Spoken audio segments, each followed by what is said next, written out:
Hello, sports fans. Actually, I guess most of you probably are not sports fans, statistically speaking. Let's see. Are we live? Are we live? I think we are. Twitch.tv. Let's see if Twitch is up.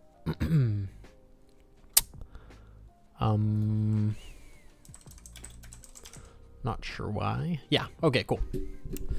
Looks like we're good. How's everyone doing? I guess I should post in the Discord, huh? You'd think I'd be more streamlined about this by now. Paying for streaming. Live now. Exclamation mark. Smiley face. Yeah, there we go.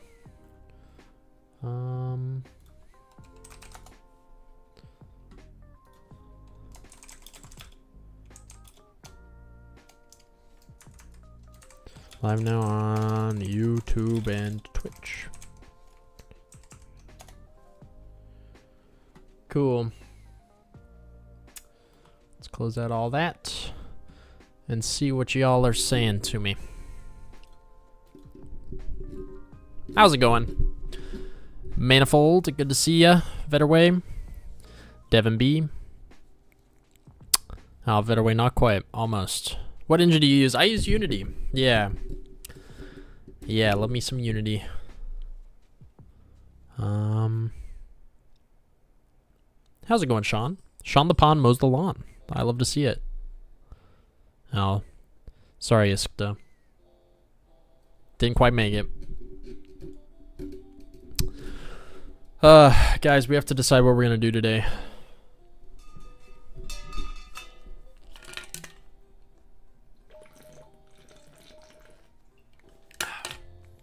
Been watching the shows, but lovely content and dedication. Thank you, Banana. Bananas meow. I appreciate it. I always appreciate a shadow lurker. Gotta get comfy here. Okay.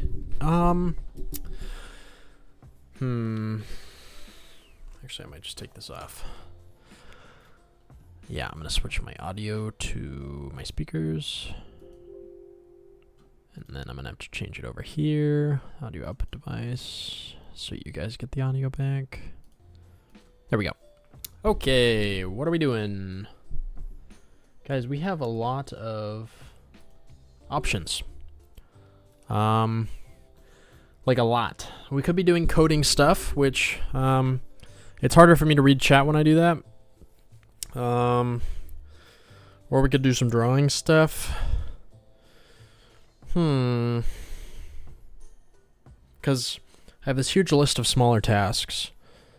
It could be kind of fun to like add it's like a bunch of little things to do. Little quality of life improvements, I'd say.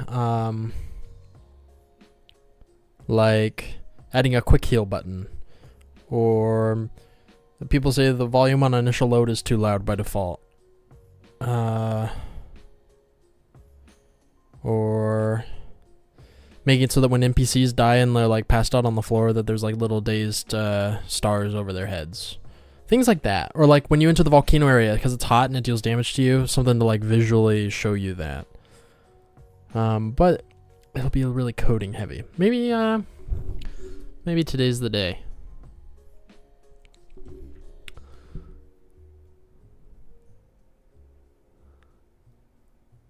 How's it going, Snow? Good to see ya. When do you expect Isle Goblin to be finished? I'm very much looking forward to playing it. I should have a playable playtest before the end of the year. We're thinking...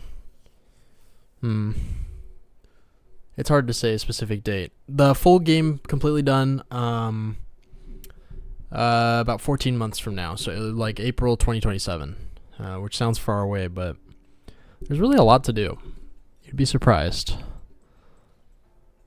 Right now, I'm trying to get... I'm trying... Right now, the priority is get the playtest out. So I'm doing a lot of smaller/medium tasks. At least for these next couple weeks. I should be able to finish in maybe 2 or 3 weeks, hopefully. Just all the like quality of life things that most people have been kind of complaining about when they play. Oh yes, now the ads are awful on Twitch. It's brutal. Hello, Joaquin. How's it going? You said holy. You might have meant hola. I'm trying to learn Unity right now. It's very hard, but I'm not giving up. How long did it take you before you were comfortable? Oof, like a long time, like a year and a half. I'd say stick with it. Mommy? Yeah, I am your mommy. That's true. Make a tool you've been procrastinating on that would make your life easier. Every dev has one. I do have a few of those. I know you can add to the game. You should act like people. I know what you can add to the game. You should act like people can like join other servers and play with friends. I do have online multiplayer. You can't join like a, well, it's like something like Stardew Valley where you can join a friend directly. It's not like you can go on a public server, you know. You can join one of your friends with up to 8 people in a lobby. Oh, thanks, Nimbutech. So is YouTube the place now? Yes, now I'm mostly YouTube. That's what I've been doing. Love the Lord of the Rings Lego set. My little brother has those too. Yeah, they're so fun. They're definitely overpriced, but they're fun. I like them. I saw, rumor has it, there's a new one coming out. I'm excited about that. We'll see if it's the truth. I actually don't remember where I heard that. I think my friend sent it to me. He's always sending me Lego info. Oh, sweet. Sounds good, Snout. Yeah, guys, let's do some coding. This is going to be a little miserable, but I'm really going to try to walk us through it. I'm going to let you guys help me pick.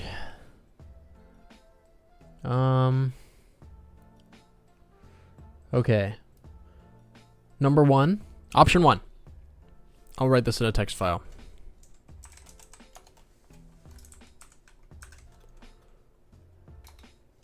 Option 1. Can I zoom in? Yeah.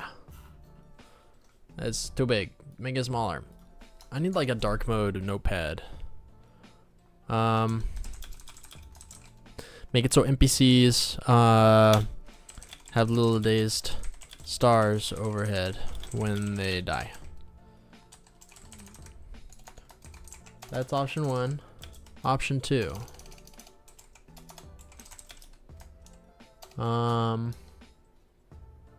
Or we could just do all of them. Let's see, what's a good one? Oh, visual feedback.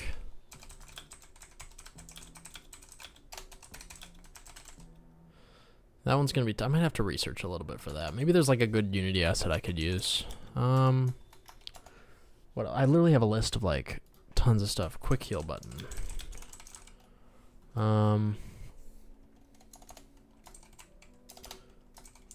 Option 4. I'm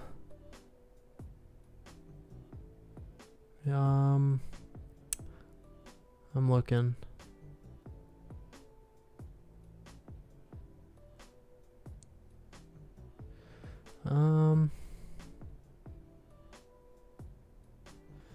Make the game. We'll skip that one. We'll stick to those 3 for now. Let's see it. Can I set a poll?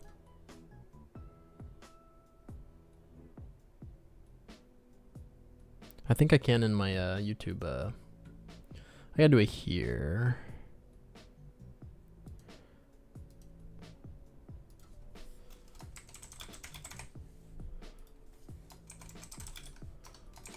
Option 2. Option 3. Bam! Look at that. YouTube poll. Let's go.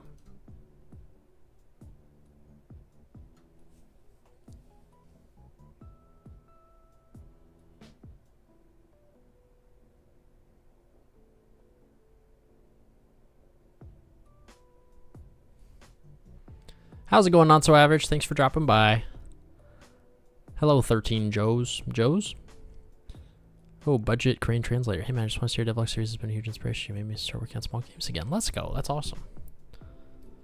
Glad to hear it. Do you do budget Korean translation? Use an app called Notepads. It has tabs in dark mode. What? I need to look into that. How's it going, Poeasy? And yes, it is 92. Goblin Island is here. The Goblin Island. Fight for option 1 and option 2. Okay, it looks like We'll call it there. Ending poll. Okay, pretty close. Option 2 wins. We can do that. Nice. All right. Visual feedback for the hot and cold areas. Go away. Yeah, let's see if the Unity Asset Store. I think I might have looked into this. Cold indicator.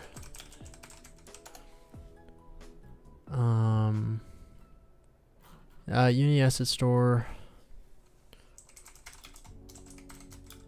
Frozen screen effect. There we go. Frost effect. Yeah, let's look at just to see if there's something, you know. Frost effect. Okay. Interesting. The problem with Unity assets is most of the time they're probably not gonna like. For example, I use the Pixel Perfect camera because otherwise I get weird little glitchy lines in between my pixel art. So a lot of this like camera-based stuff, it depends how it works, but most of the time it's not gonna work with what I usually use. So I might just have to do this myself. Yeah, I think we might have to. I might just do like a pixel art frost image, which we'll see. Hello, Jules. We're looking for, we need some way to indicate when you enter into the frozen tundra area or when you enter into the volcano area that you're hot or cold. I think for the volcano area,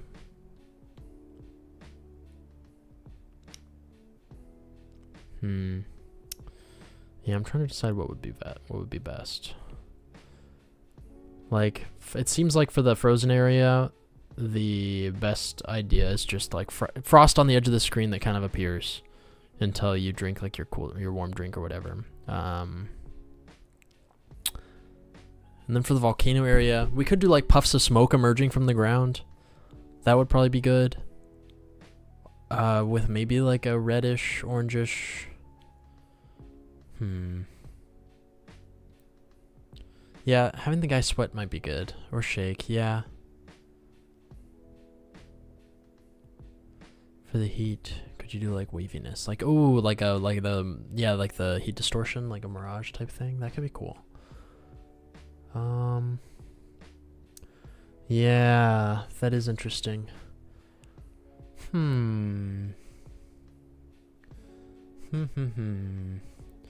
Yeah, because having the little guy sweat, I think sweat is doable for the heat. You could have little sweat particles go off in like directions. That could work. And then shaking, we could just have him like rotationally shake very slightly. And maybe have like a blue tint to him. I think that'd be good. Yeah, because screen effects, a vignette around the edge of the screen. Yeah, we could do that. Like I think what we need is for the cold area, like a slight blue tint or a blue vignette, like a darkish blue vignette, and some shaking. And then in the hot area, I think little sweat particles. Maybe tint the character orange a little bit. I wonder if it's possible to do pixel-based heat wave blur. That's a good question. It might be tough. Yeah, that's a good question. What are we doing today, Moonlord? We're trying to make it so that it's obvious when the player is cold or hot, like visually. Right now you walk into the hot area, you get the little status effect in the top left corner that says it's hot, and then you start taking damage. But we want something that kind of is a visual cue. So we're thinking tint the character a slight color, make him sweat, like have little sweat particles spit off, and maybe like some slight coloring, or yeah, patterned vignette. Yeah, like I do like the idea of this kind of ice. I mean, this is essentially like an ice vignette sort of, and they have the ice creep in and out, you know? I think there's a slider for how much creepage you can have. I could do something like this. I'd have to probably do some shader junk to get it to like creep in and out like that, or animate it, which both of those sound like a lot of work for something that's, we want something that isn't going to take a ton of time to implement and need a lot of new systems, just because it's mostly visual, you know? Like, I don't know, ice flakes crackly in the corners. Yeah, pixel art definitely. I think using this exact one would be kind of off-putting.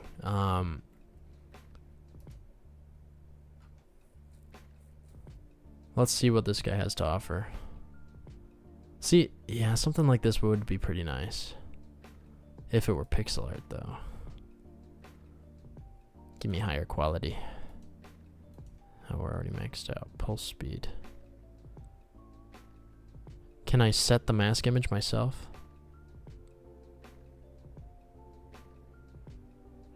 And what is this? Custom pass volume. Oh, it's a post-processing volume? It's hard to tell. I think that's what that is. That's kind of nice. I have a feeling you can't set the texture yourself. Compatible with all these things. Full screen. Blah, blah, blah. One shader, one material, one texture. Okay, maybe we can. I mean, this would save us a lot of time. Is it free? $5. License type. Oh, individuals and small businesses. That's me. How many reviews does it have? A lot. Ish. 27. Hang on, let me catch up with the chat. I think this is only useful if we can do a pixel art one. Ooh, see the goblin's breath. That'd be cute. Crackling.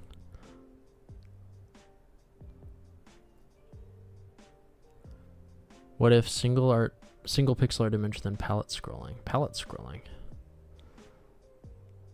Icing on the screen with a loose pattern of an icy mouth closing around you. Oh. Ew, yuck, develop it yourself. I don't even want to know what coprophilia is. Yeah. I mean, it would take me a good 3 or 4 hours to write the shader.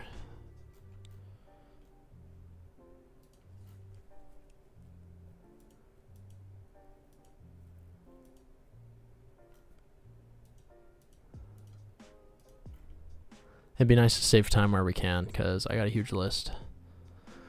We'll save the frost effect for later. I might add one in. For now, let's make it so he tints blue and shakes a little bit. Okay, so we're gonna have to go to the player character. I think I already have color tinting. Sprite, temporary effect displayer.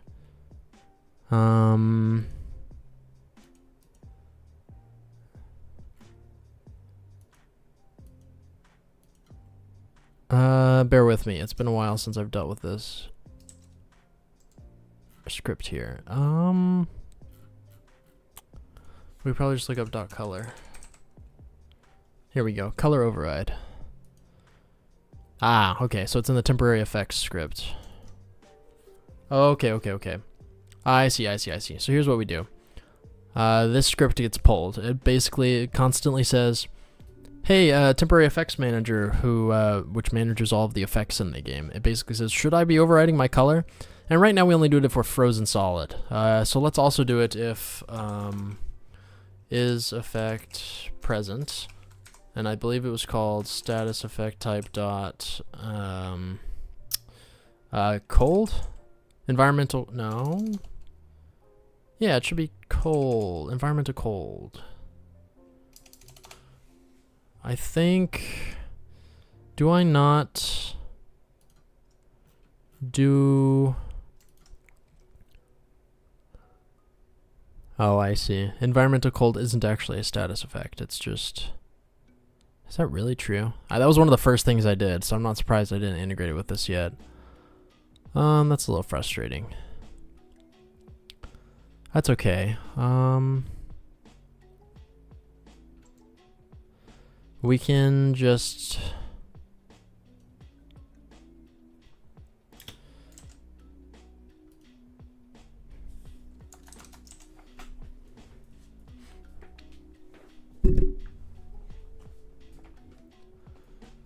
make a deal with Red from Terraria to let you put the forest music from Terraria into your game. That'd be awesome. How did you learn to code? That's a good question. Lucky luck.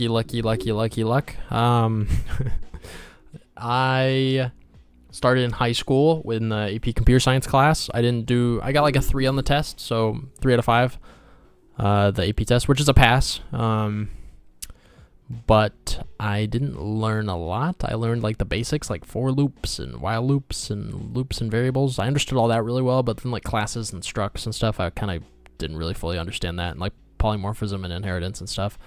Then in college, I took some C classes. So it was like C, and I had to do assembly, and then I think I did some C++ for my E degree, and then I just kind of jumped into Unity. What if my goblin is already blue? It's my favorite color. That's a good question, Jules. I guess they'll have to... I think it'll be more of a white. More like a frozen, like really light blue. White and yellow outline if it's overheating. That could work. Yeah, I need to figure out how we can tell if their poor goblin is hot. I think I have like a floor damage monitor screen. Yeah, there it is. Here it is. On enter hot zone. Oh, hey. Okay. Look at that. I have scripts. I have functions here for doing effects. I anticipated this. Look at that. Go me. Yeah, we're just gonna check. Let's make some... is in hot zone. All right, now we can do if it's in a hot zone. Oh, how we have to go floor damage monitor.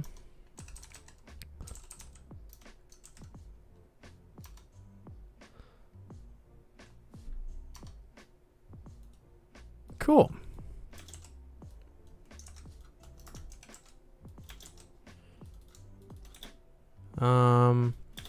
So now we're gonna do heat zone color, cold zone color, tint. Okay, so this is good. Yeah, that's interesting. So we have to add these 2 variables up at the tippy top.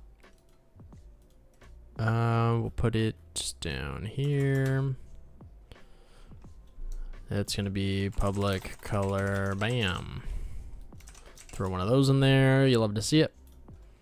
Now, we have to go find that script. It was the character temporary effects. I believe that's on the character himself. So let's open up the player character preview. I actually see it right up here. What are the effects of being cold or hot in the game? Hot. I think both actually is just damage at the moment. Just periodic slow damage. But I want to change that. I don't think that's very good. I made it so that in the if you're in the third underground layer, there's like this beast biome, this giant creature that you can dig into. I made it so if you're in there, you get like a healing reduction. Every amount, the amount that you heal is reduced whenever you use a healing item. I want to do something like that for these areas because just the blunt damage is a little annoying. I don't know. It's not awful. I think at least the heat area, I think it's okay. But it's kind of frustrating. It just makes it so you have to have the right armor. It's kind of just a wall. Which, we do need a few of those, because otherwise I don't want players wandering into these areas and having to cheese. I think that's the annoying thing. If they kind of realize this place is scary until I have the right stuff. I don't know. I guess I want to avoid players going into the volcano, realizing the enemies have a ton of health, and then just having to cheese against them and trying to force their way through, only to find that they really can't access some stuff because they need better pickaxes. Like, I don't know, things like that. It'd be nice if they kind of stepped foot here and said, ow, this hurts, and then eventually in one of the other areas they find things that'll help them with the so anyways, this is all to say, whatever the effect is, I want it to be a bit deterring, not too annoying though, so it's a tough line to walk. Character temporary effects, where is that? Do you see that? Temporary effects emitter.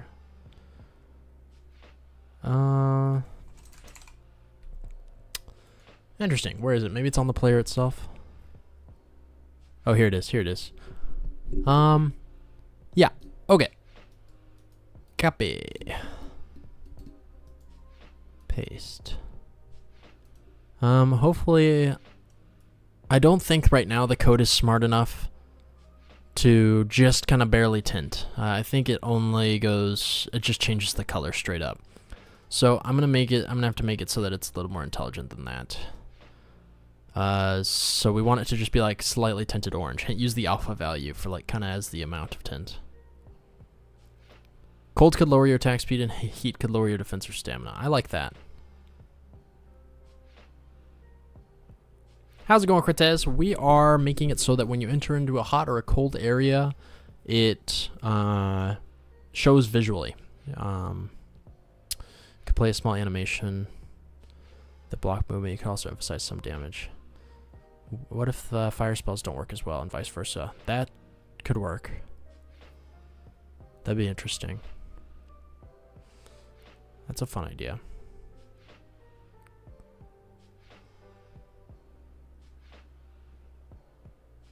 What? Pick one or two? I pick one.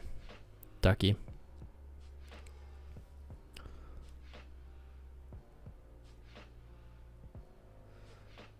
I do like the idea of cold lowering attack speed. Yeah, I'll have to think about it.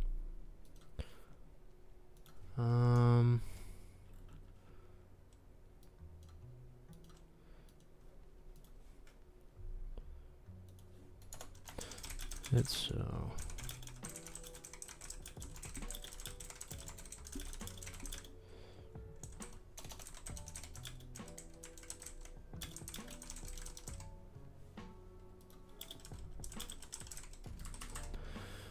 Cool. Okay, so that's done. Let's check and see what that color tint actually does on the sprite. Color mod. Color override. If should override color, ren.color. Alright. Ooh, here's a question. If color override dot A equals 1F.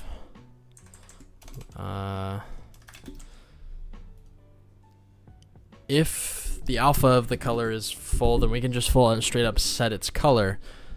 Else, if it's not, if it's like a slight orange tint, I'm not actually sure how to take a color and then tint it with another color. Do you like, is that like, there's probably something like you multiply their RGB values or something, but,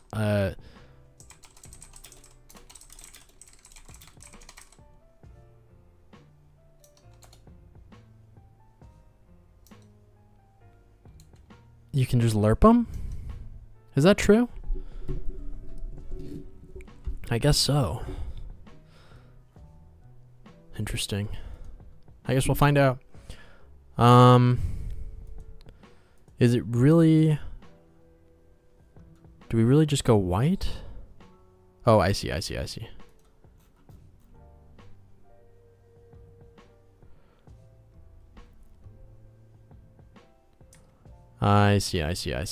Okay, okay. So if should override color and color override dot alpha is equal to 1, then and it's not equal to 1, then my cats are clawing at the door. Then we want color override to be equal to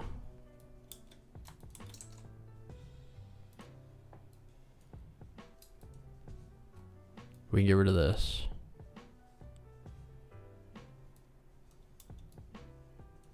Yeah, we can get rid of all of this. Okay. Now the question is, what's the regular color?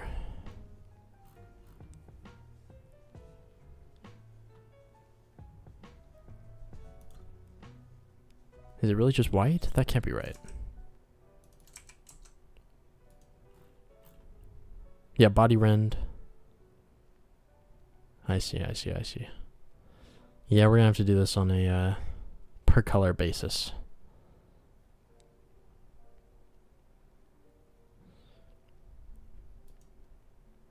Yeah. Yeah, okay.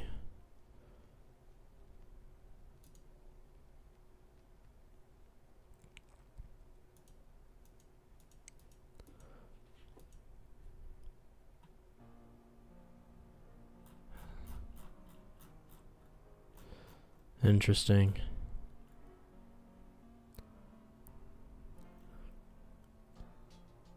Straight up color lerp comes out muddy. I think if you square each RGB, lerp those, then square root to get back. Interesting. Yo, hey man, just wanted to jump in and say I'm so excited for this to come out. So glad you got support so you can do it full time. Thanks. Yeah, it's very nice to be able to do it full time. I appreciate the support. Yeah, it's really nice. It can be hard because I never know when to stop at the end of the day. It's hard to know when to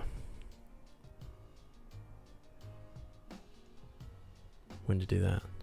Oh, thanks for the sub, Ducky. I didn't mean to ignore you. Sorry, I'm knee deep in colors right now. What if Hot Biomes the Goblin has to stop and take a breath every once in a while, even in battle? That could be good. I was thinking like maybe in the cold biome they like freeze every few seconds. Because I already have a freeze mechanic where they like get frozen and then they have to like wiggle their way out. It could be just every like 5 seconds you kind of get frozen for like a second or something like that. Just like a minor annoyance.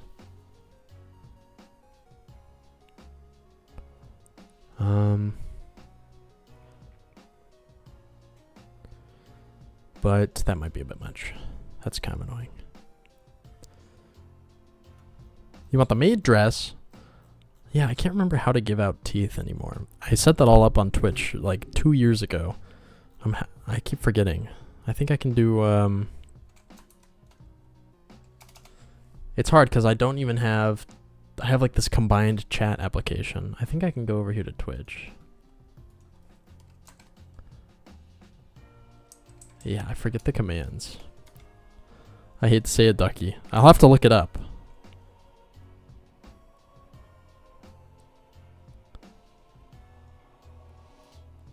Okay, hang on. I'll try that on Twitch.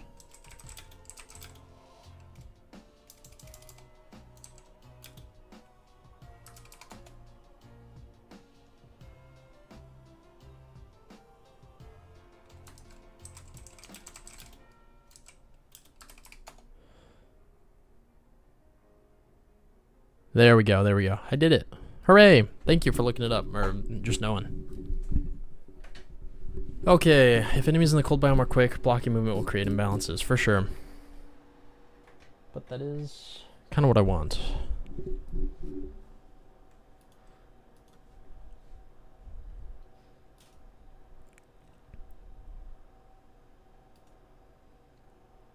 Hello, Spiffy. How's it going? Spliffy? Spiffy. Spiffy. That's what I thought. We are making it so that when you are...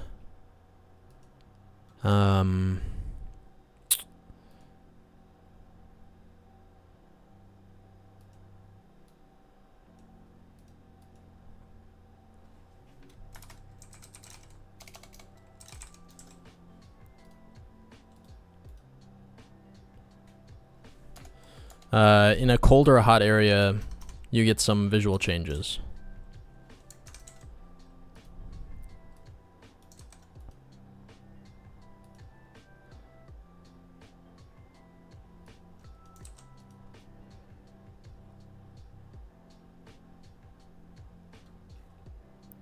So, okay, we're gonna want to make it so that the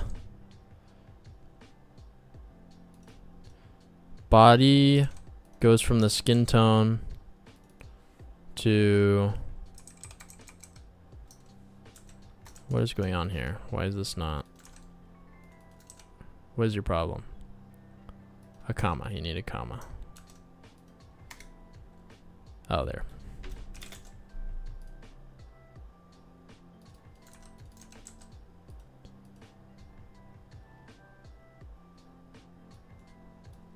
Cool. This is a bit of a sloppy way to do this, but I'm okay with it.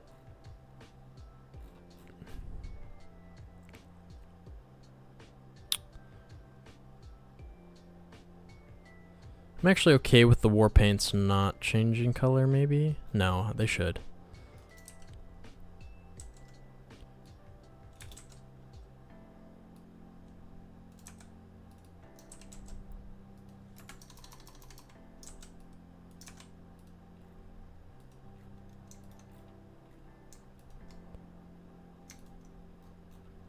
Okay, yeah, I'm not gonna lie. Sometimes the little, like AI smart fill, it just kind of gets on my nerves. Like, sometimes it's nice, but I feel like most of the time I'm like, just stop moving everything.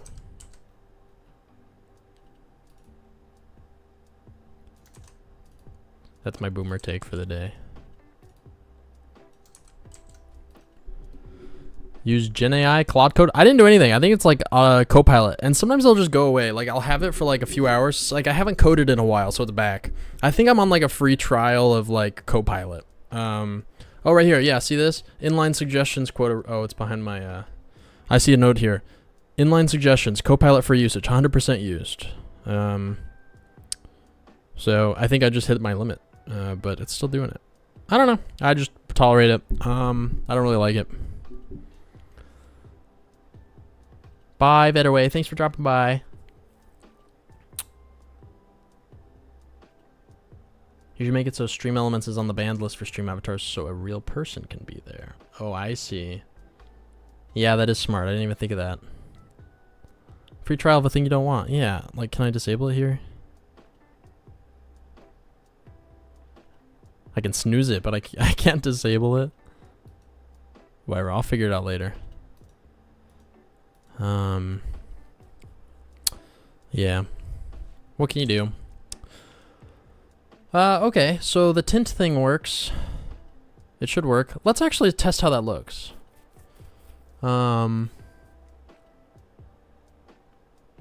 Yeah.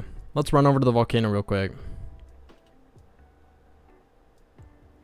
It's a lot of if else. It is. Sometimes you gotta. Sometimes you're lazy.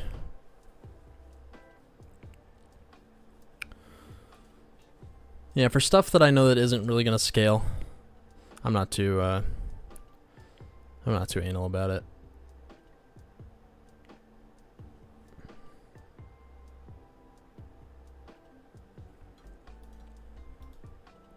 Let's make it so that this plays maximized. And let's also map F1. Let's see where the volcano is so we walk in the right direction. Okay, we just need to walk left. Alright, let's see if that color tint worked. We might have to be more intelligent about it.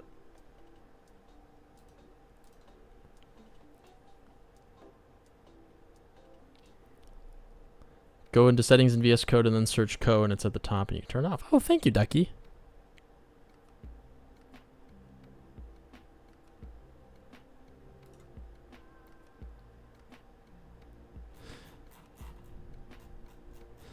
Yeah, I could return without the else's. I don't mind it how it is. Luckily, I'm the only one who has to work on this code. I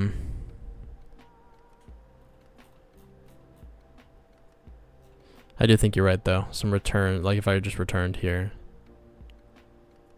I could leave it. But then this way I don't have to look through and make sure I didn't return. And some places like here, like if I return here, you know, all this is going to get skipped out. So I could. You're right.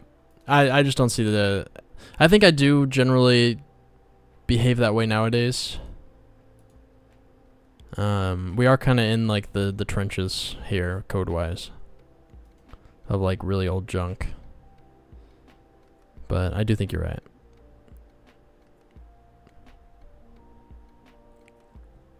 What color value do you use? I think it's, by default, the colors are in RGB format.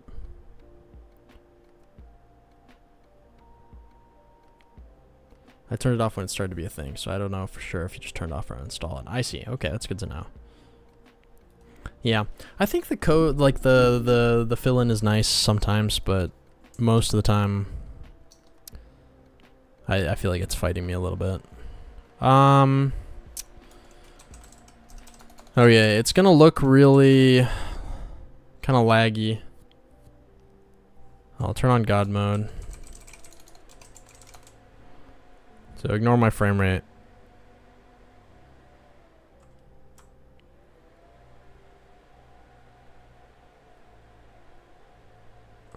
That's weird. The map showed volcano to the left here. It's kind of annoying. Did I do something wrong? No, it should be on the right. I hope we don't have to. Right now it's spawning all the tiles in the background for the desert, and then it's despawning them all because now we're heading away from the desert. Okay, the jungle's down here. What on earth is going on? Where are you, volcano? And the funny thing is that our little test would work too if we went to the tundra. So we're 0 for 2. We had a 2 in 5 chance.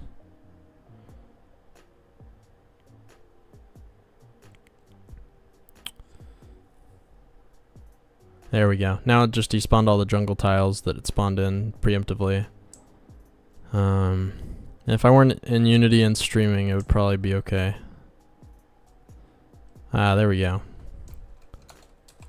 God mode. Call. There we go. Oh, interesting. It made me transparent. Yeah, duh. Oopsies.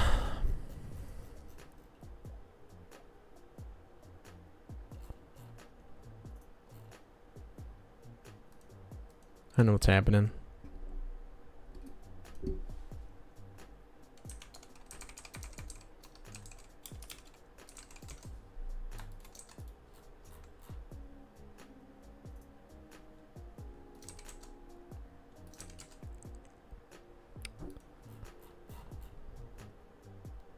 I am being a little sloppy here, but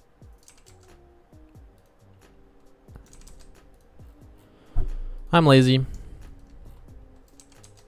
Good enough.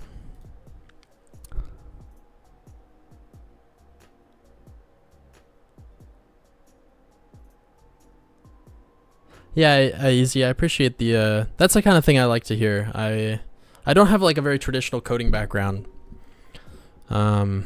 I guess like some school, but mostly self-taught. At least for like big structure stuff, and like conventions. I feel like most people, if they do programming for a living, are at their job and they get code reviews and their boss is like, hey, you know, just so you know, you should be doing it this way so it's cleaner and more understandable. I do tend to be a little sloppy at times. Any time where I'm like, this is taking forever for me to write, I'll reformat it, I'll take the time, but most of the time I kinda am a little sloppy with things. I do think if somebody joined my team, they would struggle a little bit to understand what I'm doing.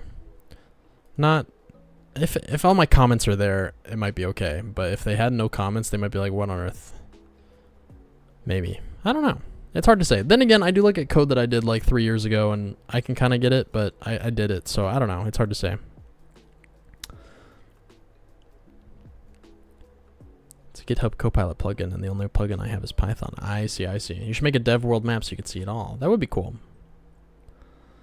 Yeah, the problem is it would be, you're right, it would be nice to have like a cheat code to be able to view the map. The problem is I tried. doesn't have the map drawn. To draw the whole map to the texture, to have it go scan tile by tile and say, what's the top tile at this position? Oh, it's a dirt. Draw what dirt, what's your color? Okay, brown. And then go to the next tile, and then draw that, and then go to the next tile, and then draw that. It takes like 45 seconds. At least when it's all in... Well, yeah, when the game is running, it takes about 45 seconds to generate that. When the world's being generated, it's a little different. I think it's like 20 seconds. So the question is, do I wait every map? Every time I generate a world, do I wait? I don't know if 20 seconds is right. It might be a little shorter. Maybe doing it during world gen could work. God mode call. And we'll turn off enemy spawning. Down we go.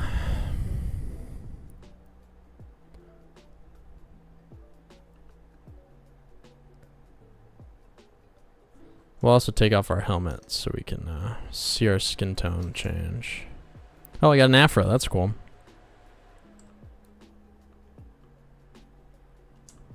Oh, we got a little assembly here. Let's kill all those guys so it doesn't lag as much.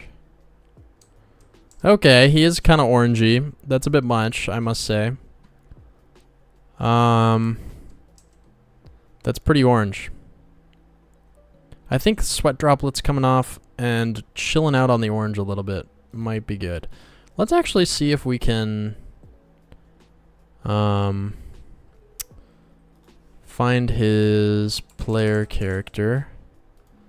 Maybe we can actually just change... Oh, I also realized there's leaves flying in the volcano. That's a problem.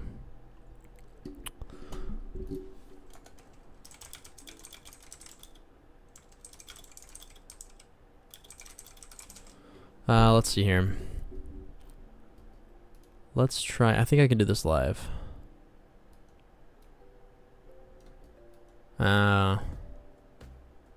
Interesting. I thought the alpha would...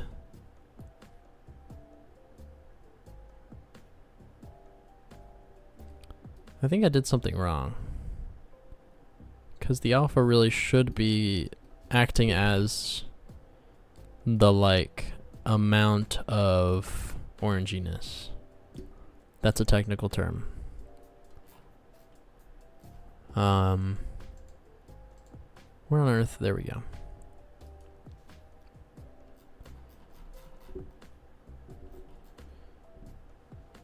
For each renderer.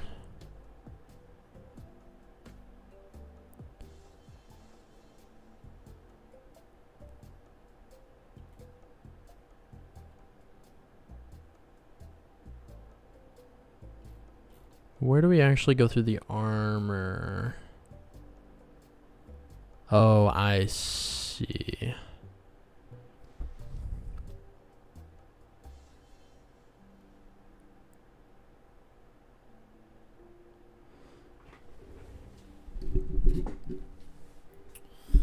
What about the color or shape of the light at your feet? At the character's feet? I was looking at stream avatars and how you ban stream elements is you right click on the avatar. Then, whereas you say the name, you find stream elements, and then you add them to the blacklist. Where are you, stream elements? There you are. Stream elements.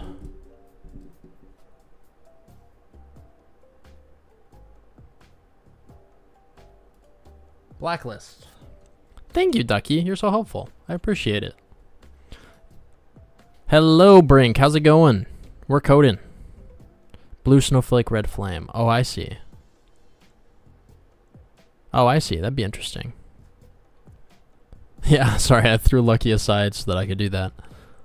Hang on. What is going on here? Is equal to...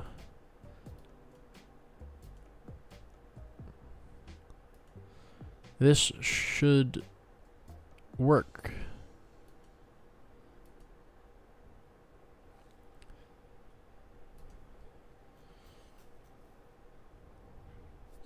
Get color mod. Do I not?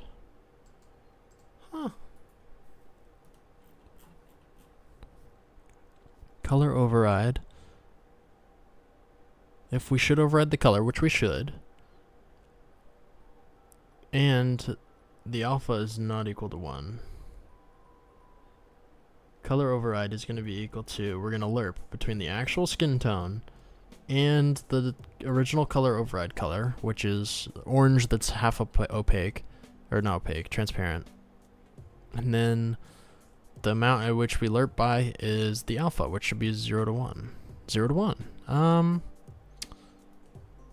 And then we take this new color that emerged as a blend of these two, and we set its alpha equal to 1. So it's full alpha. And then we set the body and the hair to be that color. That all seems okie dokie to me. So something else fishy's going on here. Do we accidentally color over it at some point? No, because we're doing, these are all the war paints, so like the tattoos on your body. If I were smarter, I would have made this into like a little function, but I just copy and pasted 4 times because I'm lazy. I do the same thing here. That's all fine, supposedly. For each rend in rends, which I think is every renderer. If we should override the color,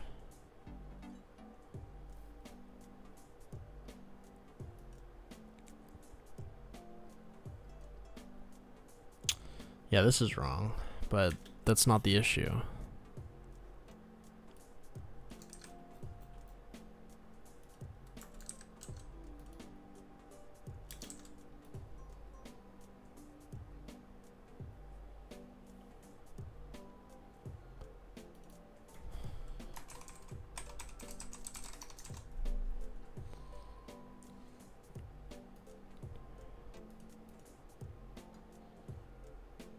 Yes, sir. Is there something else that's setting the color somewhere? Nope. That's at the start. That's all good. That's all good. And I'm pretty sure nothing else changes the color of the sprites.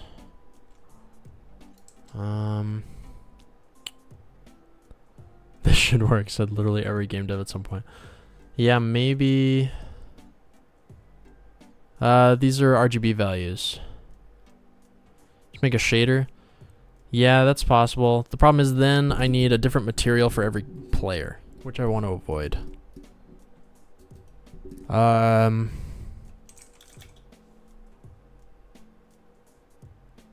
Okay, how to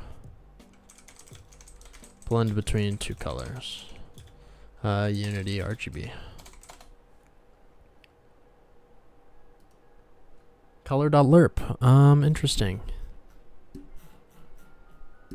The internet says color.lerp linearly interpolates between colors A and B by T. Yeah, that should be fine.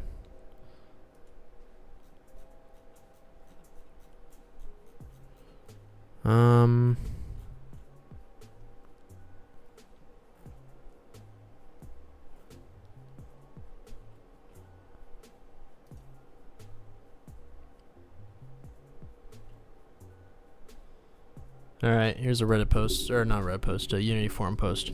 Create 3 ints, RG and B, add together the corresponding value from each color. So we get like a sum. Oh, the 2 R's, so a sum of R's. Then divide the 3 ints by 2. Oh, it's just the average R, the average G, and the average B. Set it to the new color. Bish, bash, bosh, done. Interesting. Would it be easier in HSL? I guess it would, wouldn't it? It should just be the... I could see average. I think I'm doing something a little funky here. Let's do a sanity check.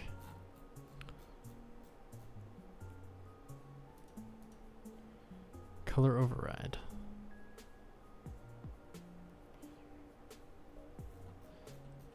Color override is equal to color.lerp, color.white, color override original.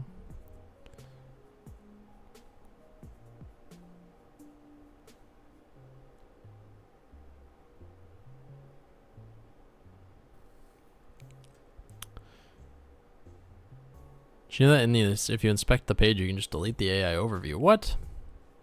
It's pretty awesome. What coding language? C#. This is, yeah, Unity, which, I think it only uses C#. I bet you could do, like, C++ on it if you really wanted to. There might be some way to make that work, but, yeah, C#. C#. We are working on making it so that when you enter into a hot area, you turn orangey, and when you enter into a cold area, you turn bluey. Bluey. We've been doing it for a long time, though, because I am dumb. I really can't fathom why that wouldn't work, so we're gonna try that one more time.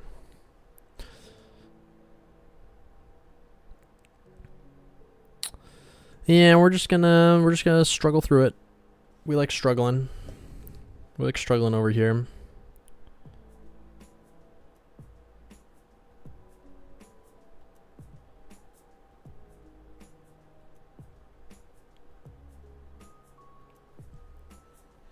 Math is not for goblins. What are you using for networking? Steam Face Punch and Unity's netcode for game objects.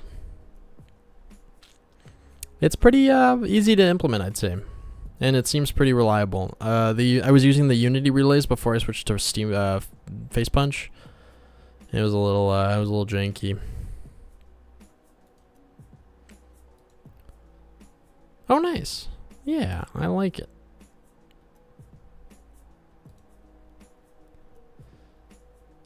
You can make Unity use Python. Oh, interesting. There's an error at the bottom. Yeah, here's what happened. I entered... So, I'll open Unity, and then I'll play the game for the first time. And when the game starts, the code runs, and it connects to Steam. Because it has to connect for... I don't know, it just connects. And then what happens is, I finish working for the night, and I go play Mugenics on my Steam Deck in my room. And when I log into my Steam Deck, it logs off my computer, which forcefully disconnects Face Punch. And so I have this perpetual error here until I restart Unity that it can't connect to Steam. So, long story short, I just have to close Unity and open it again. It's kind of funny. Because it's like, oh, you're logged out, but I'm not. Or rather, I open Unity and run the game, and it treats Unity as being still open, even though the game isn't running. And it's not until I close it and reopen it again that it'll reevaluate and say, hey, Steam, are you... I've tested it with the game build, and it doesn't do that. It's just Unity. I think because Unity, like, clings to it, and I don't fully understand. Oh, also another thing I did, I made it so that when you pick up multiple of an item, it stacks the number. Like there it says 17 instead of... previously it was making a big long list. It'd be like plant fiber, plant fiber, plant fiber. I just finished that before the stream started. Where are we going? We're going downwards. Spawn. And... God mode. Down we go. Ignore the terrible frame rate. It's an illusion.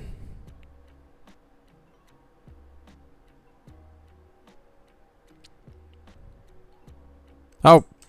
I fell in the water. Let's make it so we can swim. There we go. Is the frame rate because you're in Unity? Yeah, I'm in Unity. I'm streaming. I have OBS open. I got like all my other junk open. Usually... Yeah. Okay. Let's turn off the speed mode. And let's turn off the collision disabling. Oh, look at that! It does work. Can you see that? He is changing color.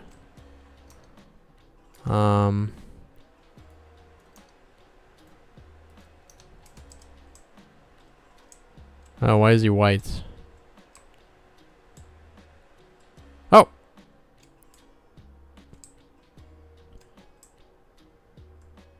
Okay, the armor tint looks like worked. But maybe I messed up the skin tone stuff. Let's go over here.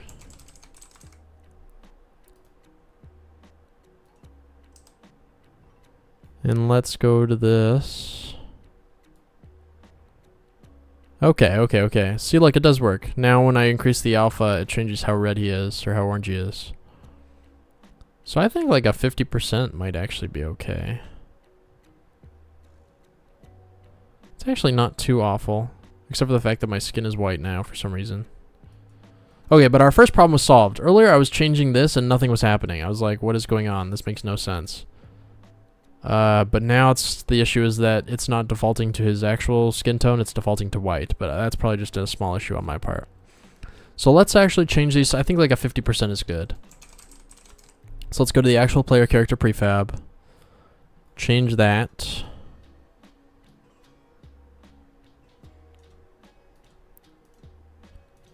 Like so.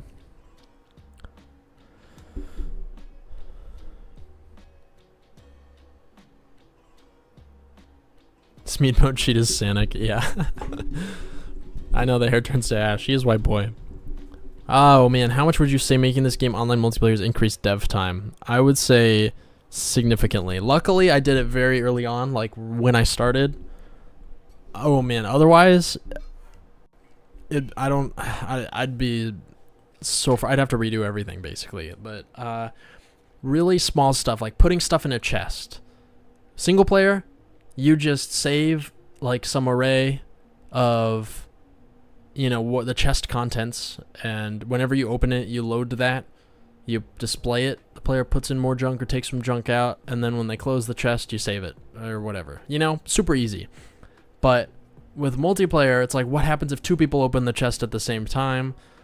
What happens if two people click on the same chest at the exact same instant?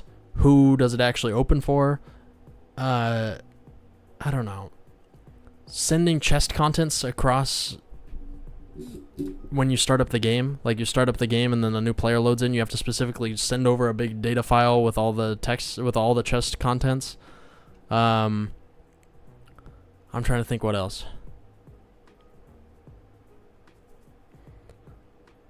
It's dumb stuff like destroying a chest. Like, what if a person destroys a chest? Right now I do the Terraria thing where a chest is indestructible as long as it has stuff in it.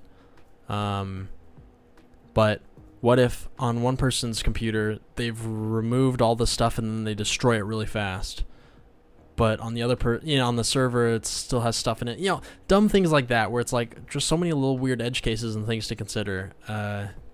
I guess that last one wasn't too huge of a concern, but you get the idea. It really just kind of, like, I'll show you my chest script for something that should just be like, sorry, let me take a drink here. I opened it. For something that should really just be, hey, I open this chest, open this menu, and like this isn't even the menu code right here. Grid object container, I think it was. The container itself isn't too bad. We have to add things like if you try to open it but you fail. Like if you try to open it, you send the ping to the server and then the server says, sorry buddy, somebody else has it open. You have to handle whether it fails or succeeds. Forced close. So this right here doesn't look like a lot of code, but look at the container manager. Manager chest? What did I call that? It should be the... Oh. Yeah, container manager. I tried searching for that. Whatever.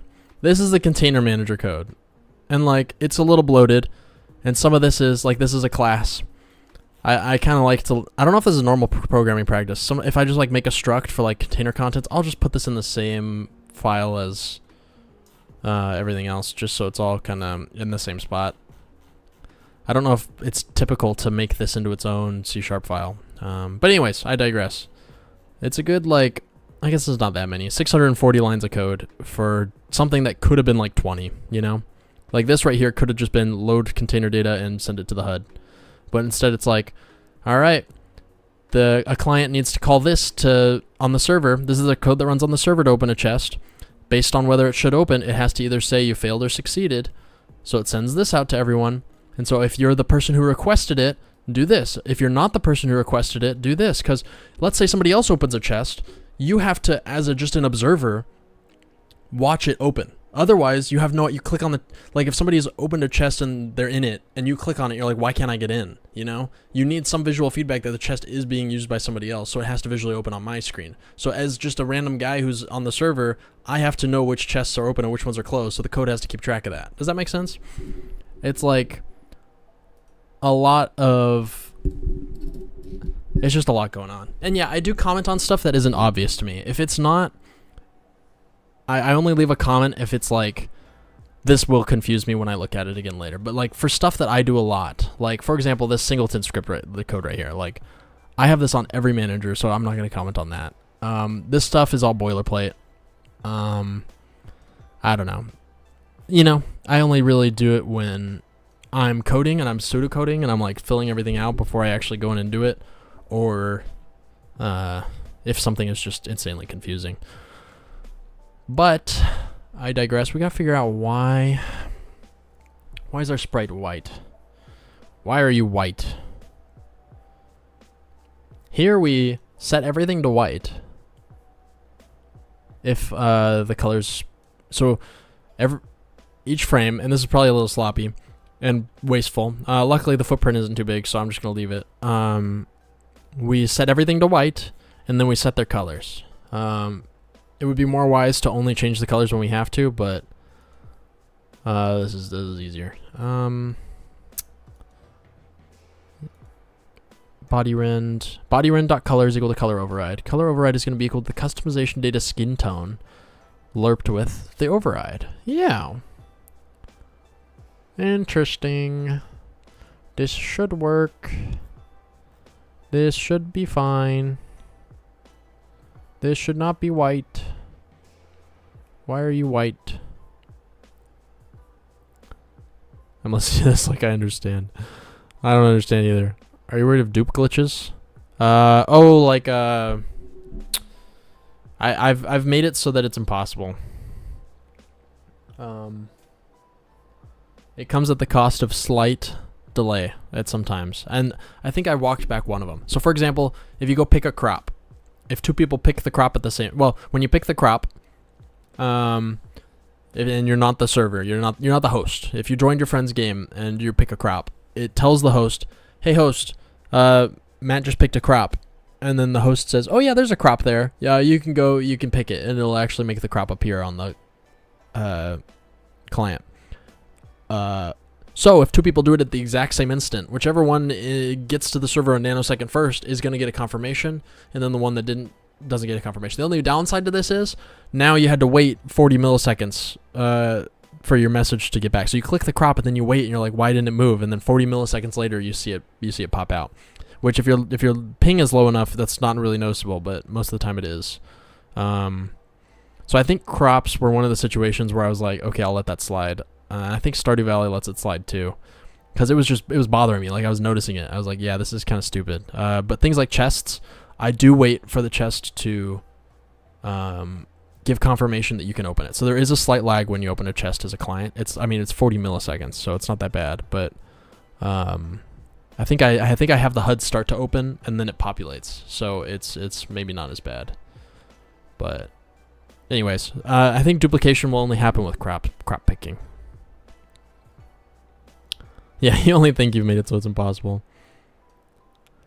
Are the commands in the game only available if you allow an option for it? Yeah, that's a good question. I think in the playtest maybe in the playtest I'll leave it, but in the actual game, I might have, an enable cheats toggle or something in the save file that you have to go change. That might be better. Guys, why is he white? Skin tone. Did I change? No, there's no way. Color override. I didn't change this on accident. Color override, body rend. Body rend.color is equal to color override. Yeah, it should be lerping between the skin tone and the override. What's going on here? Color override. This color override is not equal to 1F. Should override color. My nose, my eyes.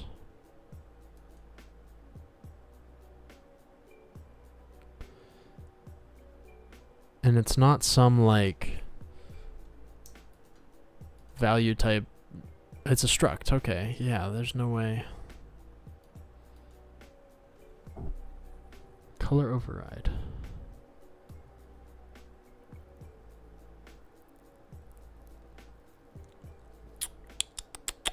Why was it white?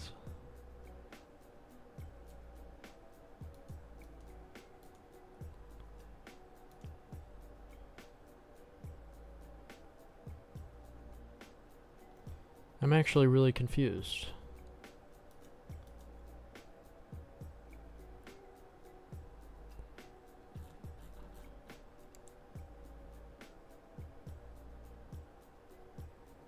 Why not? Yeah, it's a good question.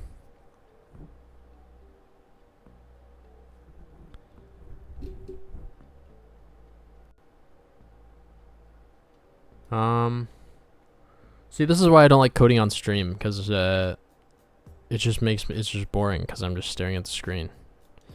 We could switch to art if we want. It's frustrating because we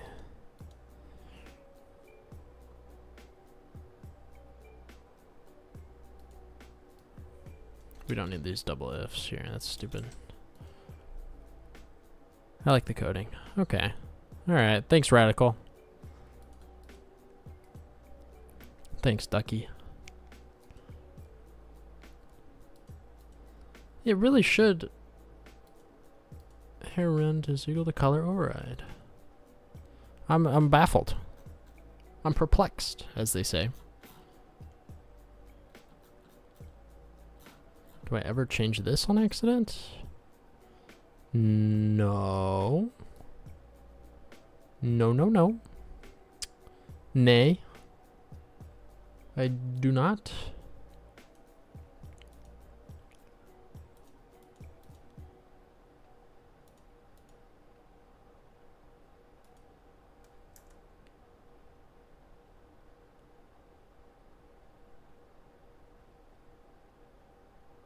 Maybe.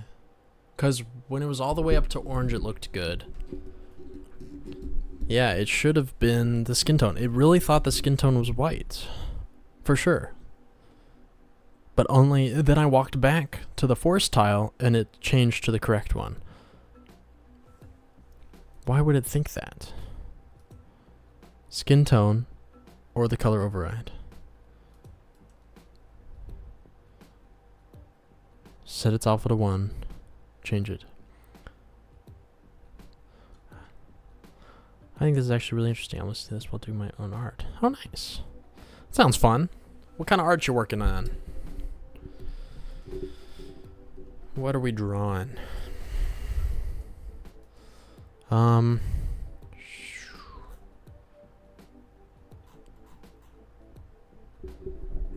This really should work. Let's... there's gotta be a better way to... I might make a cheat code for hot floors.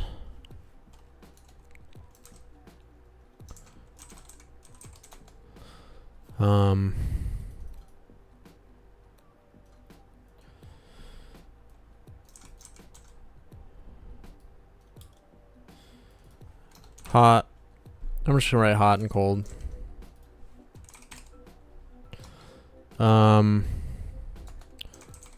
Forced hot is equal to forced hot.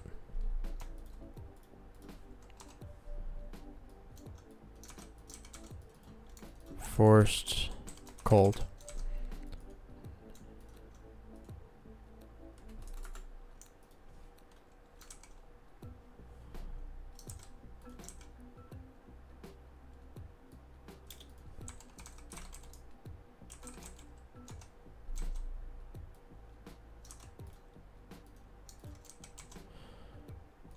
We're gonna set these to false by default.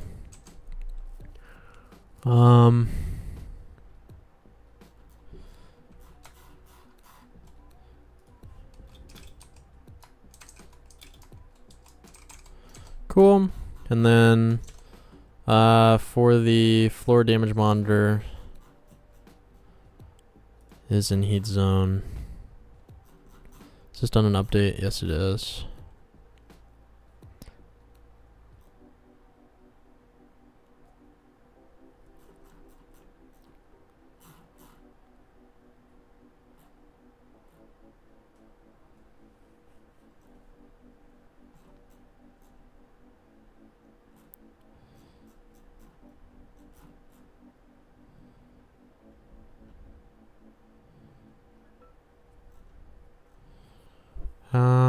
I'm trying to think of the cleanest way to do this.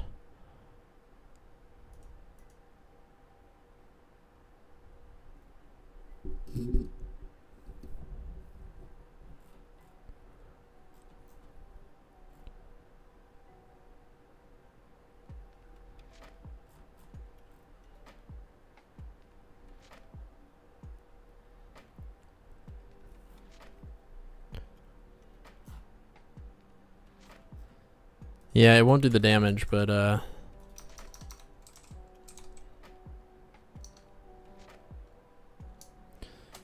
if cheat code manager, there we go.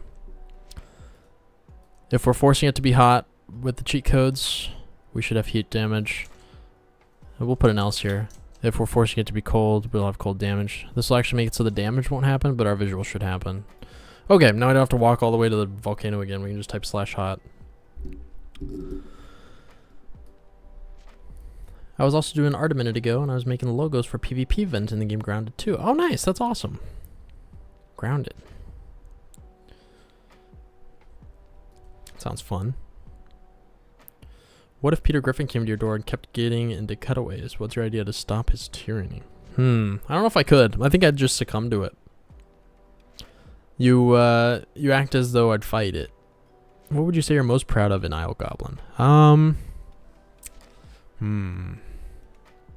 I think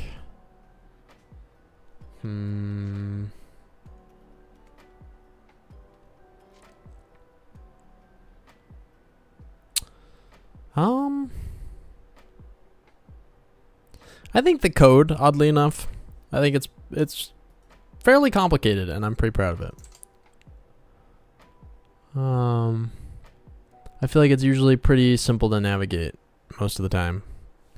Like, I don't think it's super often that I get a huge structural flaw where I'm like, oh my gosh, this is awful. I have to redo a ton of stuff. Then again, there are some sloppy points. Will there be farming? Yes. Yeah, farming is implemented.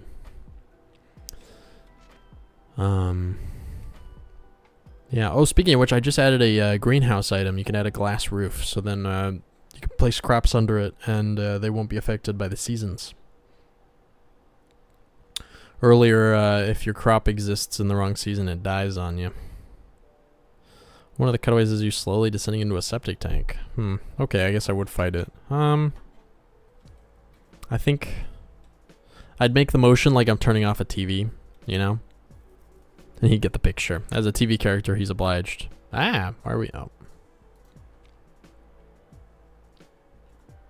He has to follow the laws of TV remote mimicry. Would you add a battle mode where you can fight your friends? Where you fight your friends, one of you team humans and other goblin. That could be interesting.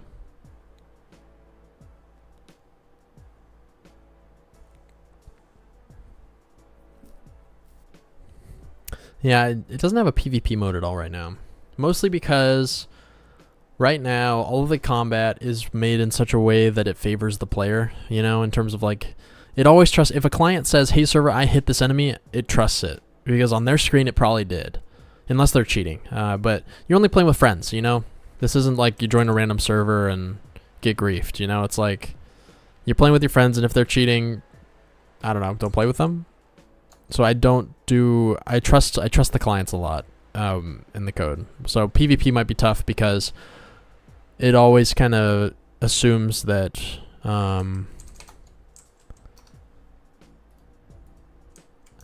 why are you?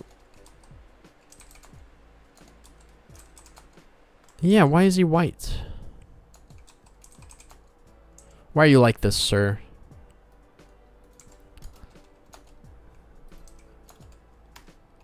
Oh, hang on. Enter / cold. So the armor is tinting slightly blue. I thought this would be so much quicker. This should be such an easy change. Hot. Let's look at the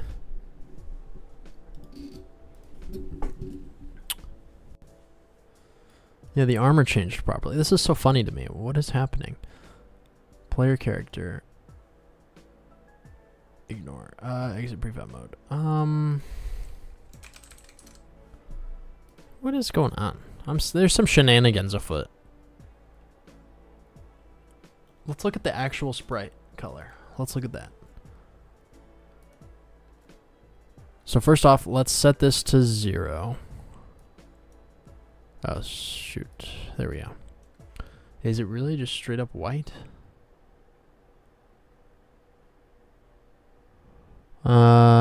Where's the sprites? There they are. Body. It really is just white. How could this be? It should be like a green.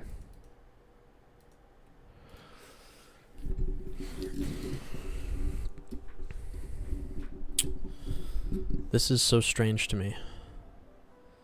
Really? White.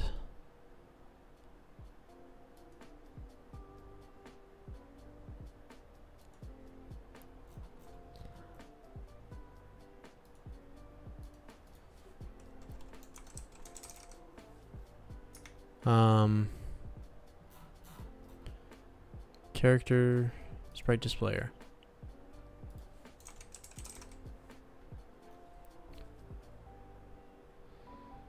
Nose rend and eyes rend are white.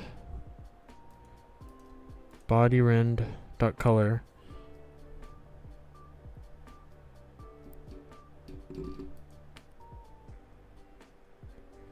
Wait, what? Am I stupid? I think I am. I am stupid. What have I done? Oh, wait, no. No. Yeah, we're a little stupid. Should override color. Skin tone. We set the skin tone to be that. Hair color. We set the hair color to be that.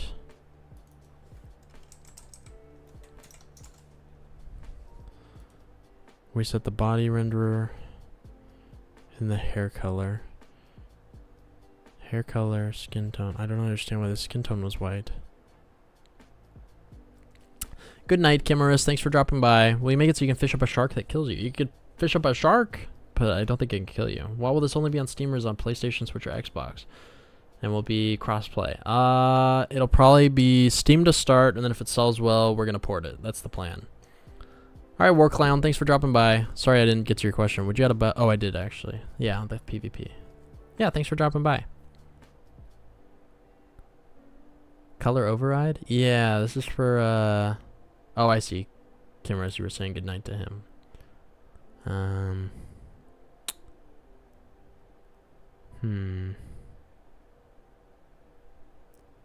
Should override color.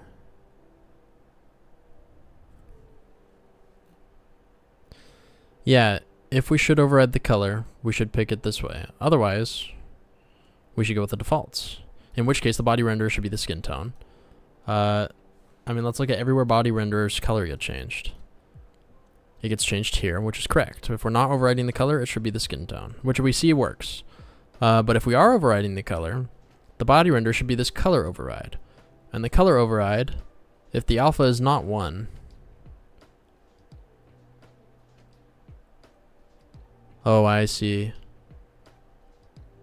Yes, sir. Yes, sir. Yes, sir. That's the problem. Found it. Oopsies. Oopies. Oopie doopies. Yeah, that was stupid. I'm dumb. That took way too long. I'm a silly goose, guys. Silly goose. I don't think I even have to check that it works. That was definitely it. You can't force goblins to be green, Watt. That's racist. You know what, Lucky? I've had enough of this. Oh, you asked me a question. Which character's voice do you think you can impersonate the most? I think I'm pretty bad at impersonations and impressions.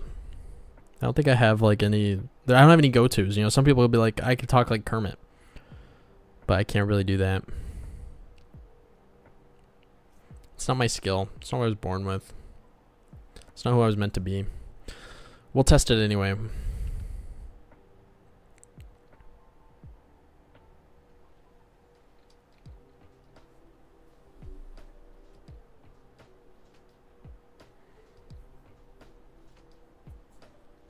Testing time. See if it works. Yay, testing. Facts. We love testing.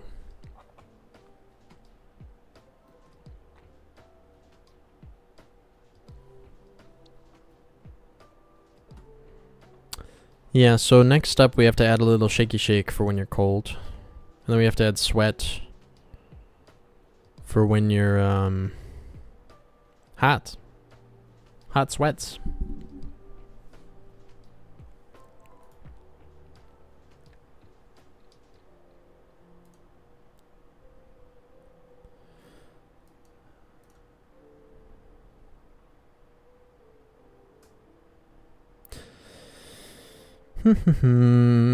Yeah, see, Steam isn't running. I couldn't find Steam.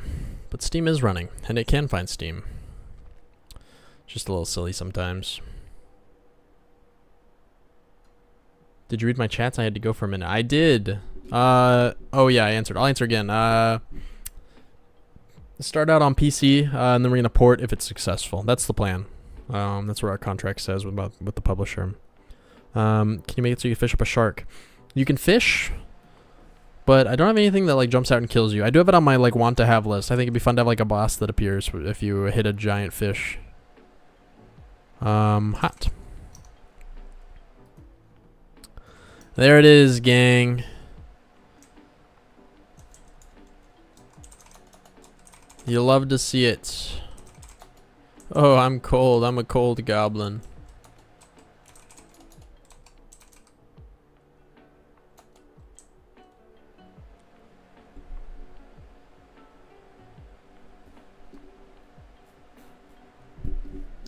Yo, what? Did you see our new trailer, Twin? I don't think I did. Did you post it in the Discord?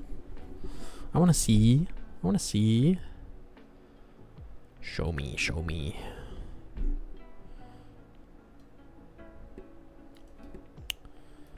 I must see. Okay, let's figure out how on earth we do shaking. I think I did in Patreon. Oh, in Patreon. Sweet. I will check that once we're done, so that sounds fun. Did you do it yourself? You're getting red to let you add the forest music. Make him let you add. Oh, Duke Fish Run. Yeah. I'll be like, hey man, I really like your Duke guy. Can I have him? Gimme. While you're at it, Wall of Flesh, Isle Goblin? Question mark.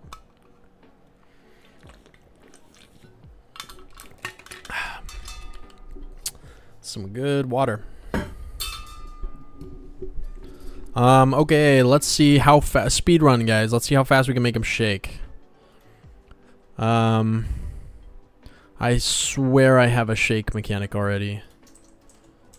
I hope I do. Do I not? Maybe it's in the sprite displayer. No. I better. At the very least, is currently frozen. Let's see who uses this, and then we can get there from there. No. If you can't dodge if you're frozen, you can't move if you're frozen. I could have sworn.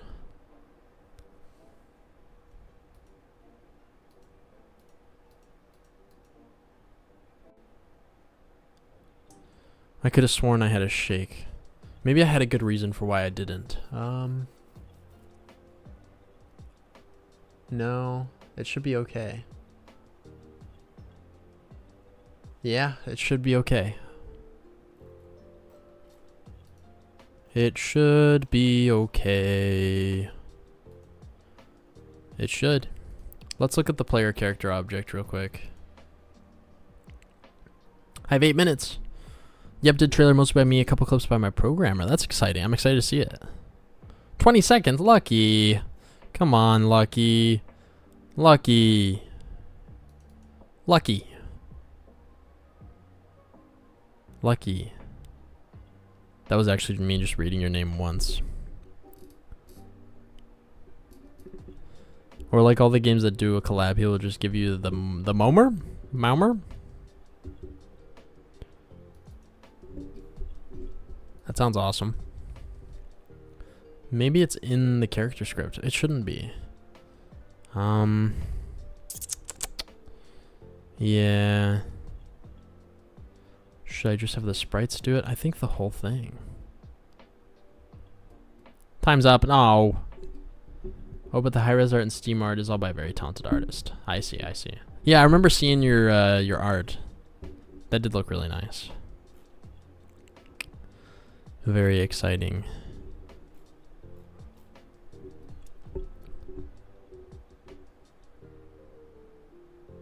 That is very fun. Shoot, I just realized I'm not sure if these visuals convey over over the internet. Let me look at the character sprite displayer.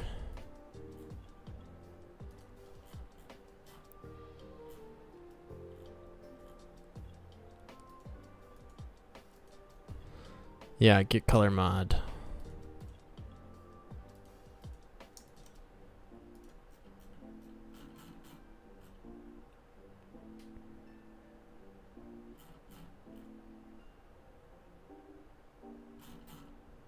Huh. Interesting. Okay. So each frame we get our player, and then we do it. Okay, okay, okay. Cool. So it actually will work over multiplayer. That's good to know.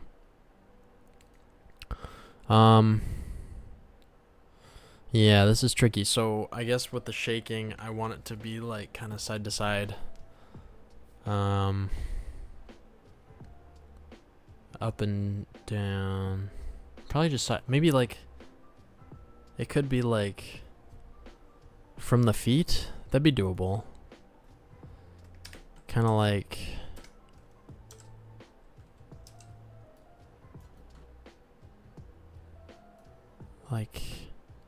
yeah, from the rotating from the feet I think would be best. Just like a slight little shutter. Oh man, let me think. This is tricky. We could just let's see if there's any issue with just doing the sprites.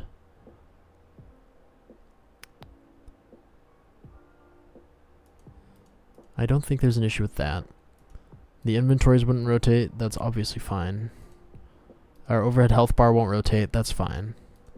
Our temporary effects that are being emitted won't rotate. Our overhead name display, our overhead swim bar. Yeah, I think it's good. Let's just have the sprites rotate. So if we go to the character sprite displayer, which displays the sprites.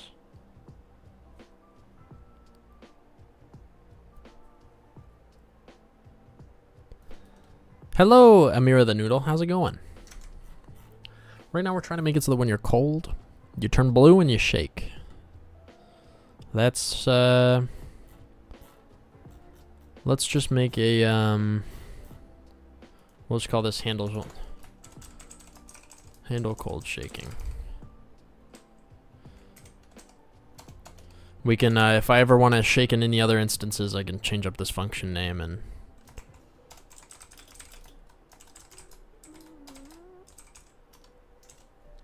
okay. Copilot just spit out a bunch of stuff. If my character.temporaryeffects.is cold. That's not quite right. It should be...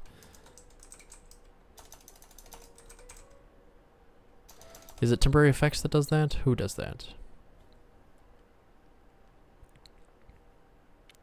I need a line in the code to live in. All right, Cosmo. You live right here.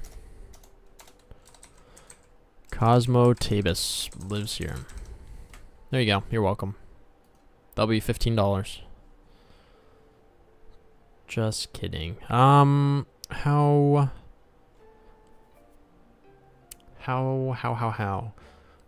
do we get whether it's cold? I just did this.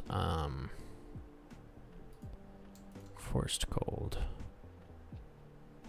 Thanks. Yeah, I got you. Affordable real estate. Yeah, you love to see it.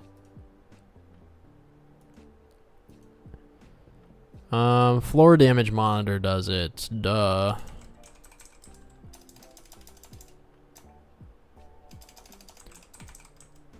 Is that really a static function? Cold. So if we're cold, want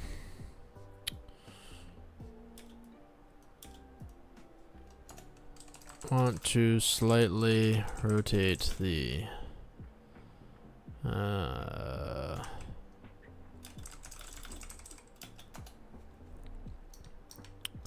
shake amount is 5, shake speed is 10.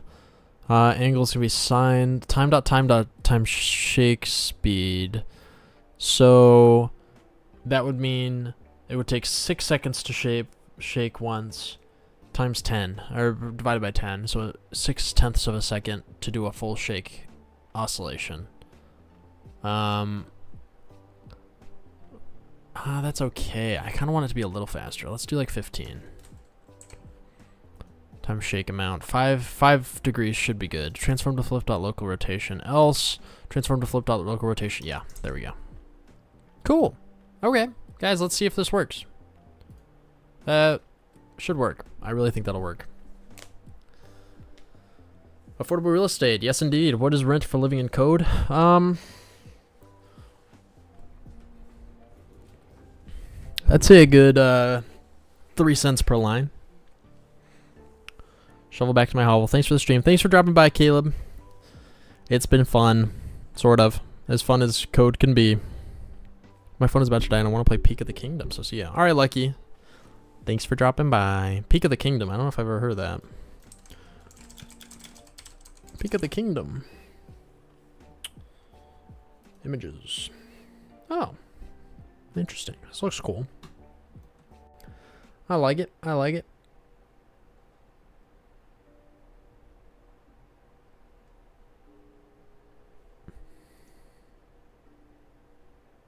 Yeah. Sure you can, Ducky. Let's exit prefab mode. Yeah. I'll put you, Ducky, in the enemy weapon class.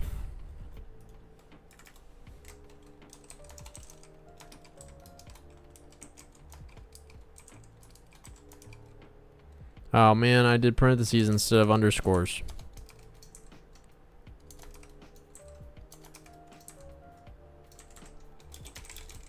There you go. Oh, I should undo that save. Because otherwise Unity is going to crash. Alright, I'll put Ducky. Joining stream to calm down after crashing out at a game. Bro, I relate. How's everyone doing? What game was it? Was it Mugenics? I bet you had to run and you got super far and then you died. And now all your favorite cats are gone. That's my guess.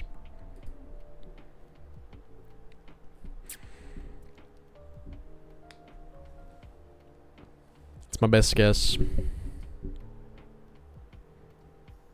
We're doing good over here. We're trying to make it so that when you're in a cold area, you shake and you turn blue.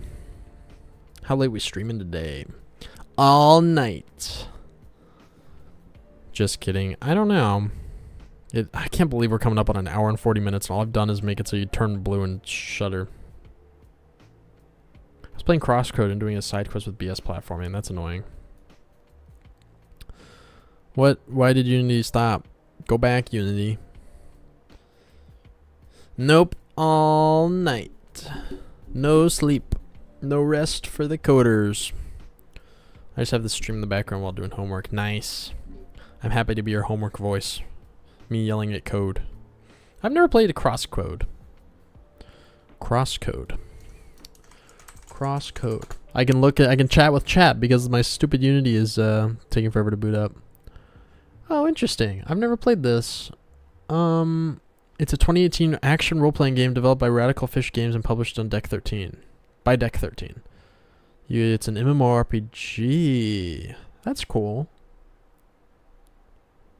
Interesting.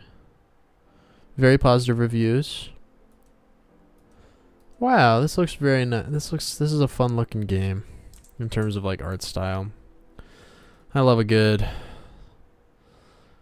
pixel game.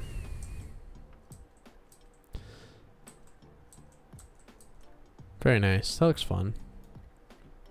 Except for the BS platforming. Boom. Oh, it takes place in an MMO, so it's not an MMO. Is it an MMO?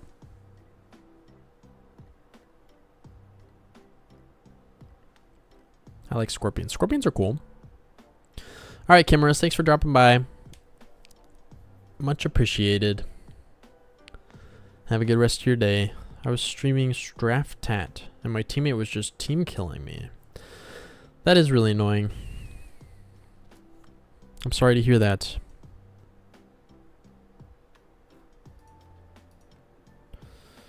That's no fun.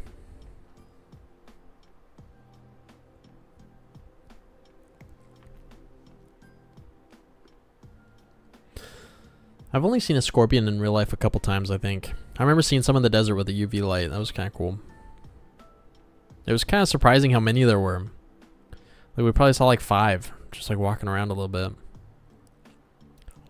I like salamanders. Salamanders are cool. Down some grog. Oh, nice. Oh, I got down some grog. I don't know why the redeem didn't show up in my combined chat. It should.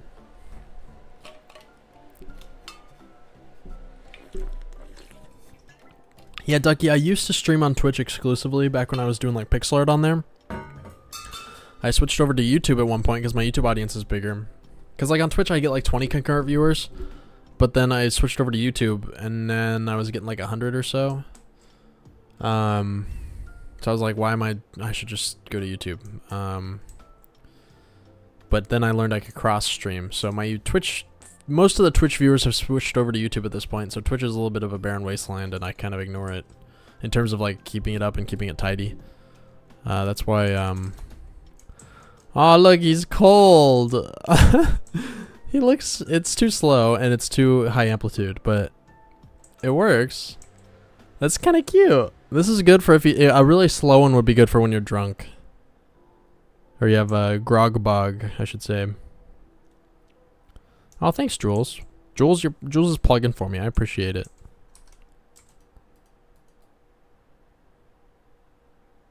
This is so funny. I kind of like it. And yeah, higher amplitude. Or, I'm sorry, higher frequency, slightly lower amplitude. Shake amount, let's change it to 3. Shake speed, 25.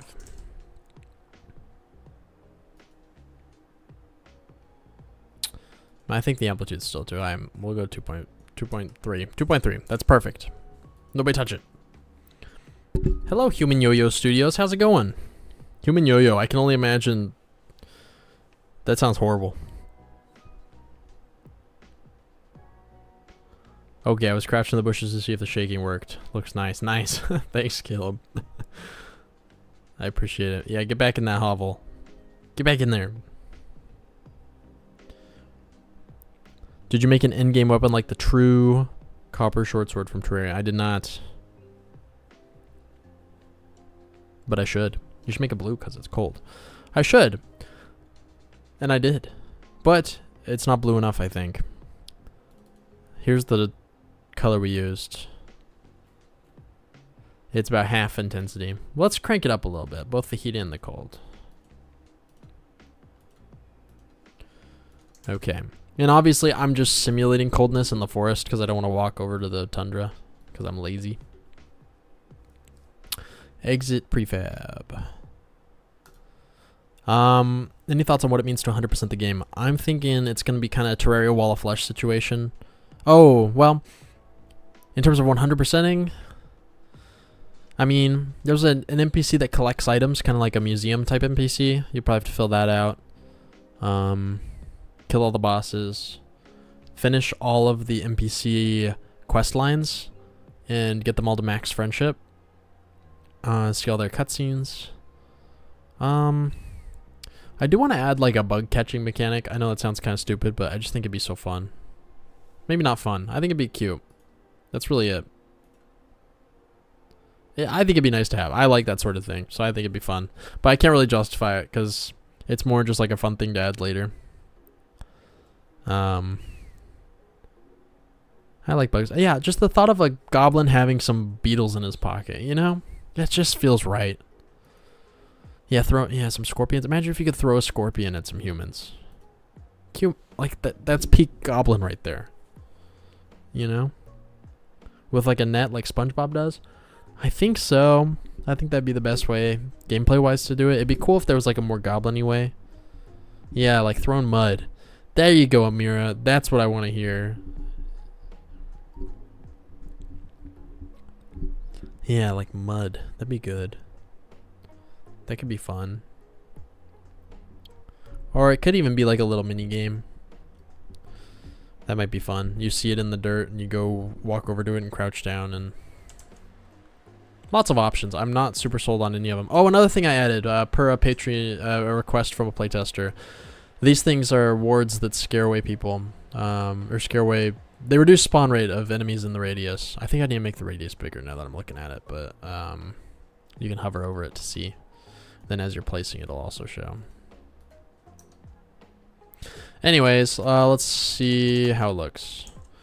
Oh yeah, we're cold, all right.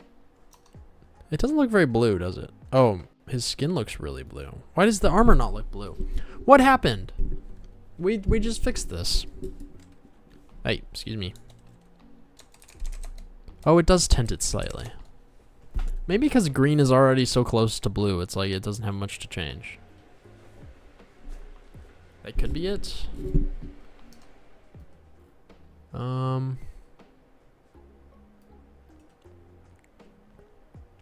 Make it so you can upgrade it to make it bigger. That could be good. Hello, King DJ. How's it going? Welcome in. We're making our little goblin quiver.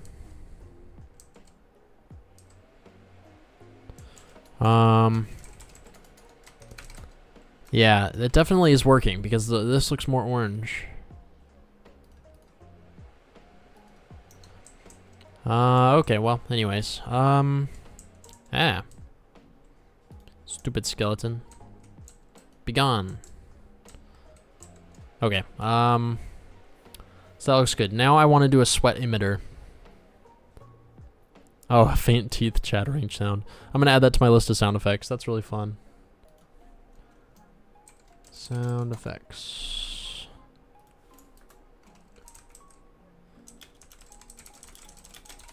Teeth chattering when you're cold. How long did it take you while learning code to be like, oh yeah, this makes sense? I think it came in stages. First was like all the variables and like the for loops and the while loops. That was like a couple months. I was like, okay, yeah, an array is like a egg carton, you know, that sort of thing. But then there was all the stuff that I thought was really complicated, like different classes. Like I didn't understand how you have like a class called main where all your code is. At least in the Java that I was learning, you know, you had like main, and then it was a string args or whatever it was, and you put all your code there. But then you could also have like other classes, or am I saying classes? This is this is not a class. I should be up here. I guess C# is a little different. You get what I'm saying. I didn't understand how you have a class called main where all your code sits, but then you could also have like another one like this called, I don't know, dog, and then, you know, put variables in it, and like I didn't really understand all that. So in college I took some courses and I kind of had to wrap my head around it, and it kind of made sense, but I feel like I still didn't fully understand like why you'd use it in different situations and like structs and stuff.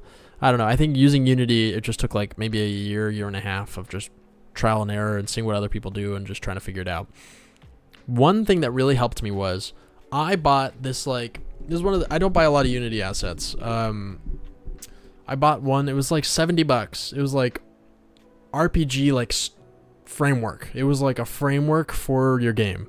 I tried to make a few games and I was having all these issues where I was like, none of this makes sense. I keep getting spaghetti code. Like, I don't know how to structure everything. That was my big thing. Like, I understood, like, for loops and, like, stuff like that, but I didn't really understand how the best way to structure things in a way where you're not rewriting code all the time. So I bought this, like, $70 asset. It was, like, a framework thing that does all the, like, framework code for you, and the idea is it's kind of user-friendly and lets you, like, build onto it really easily. But I was looking at it, and I was like, you know, this all makes sense, and I kind of get what they're getting at here, and some of it bothered me. I was like, I wish this was done a different way. So at that point, I was like, okay, I think I get it. It turns out there isn't some magical way to structure everything. It's just kind of what works best. And I saw some good practices in that code, and I was like, okay, I like this. It's frustrating that I have to, like, look everything up whenever I wish I wrote all this. So I kind of restarted it.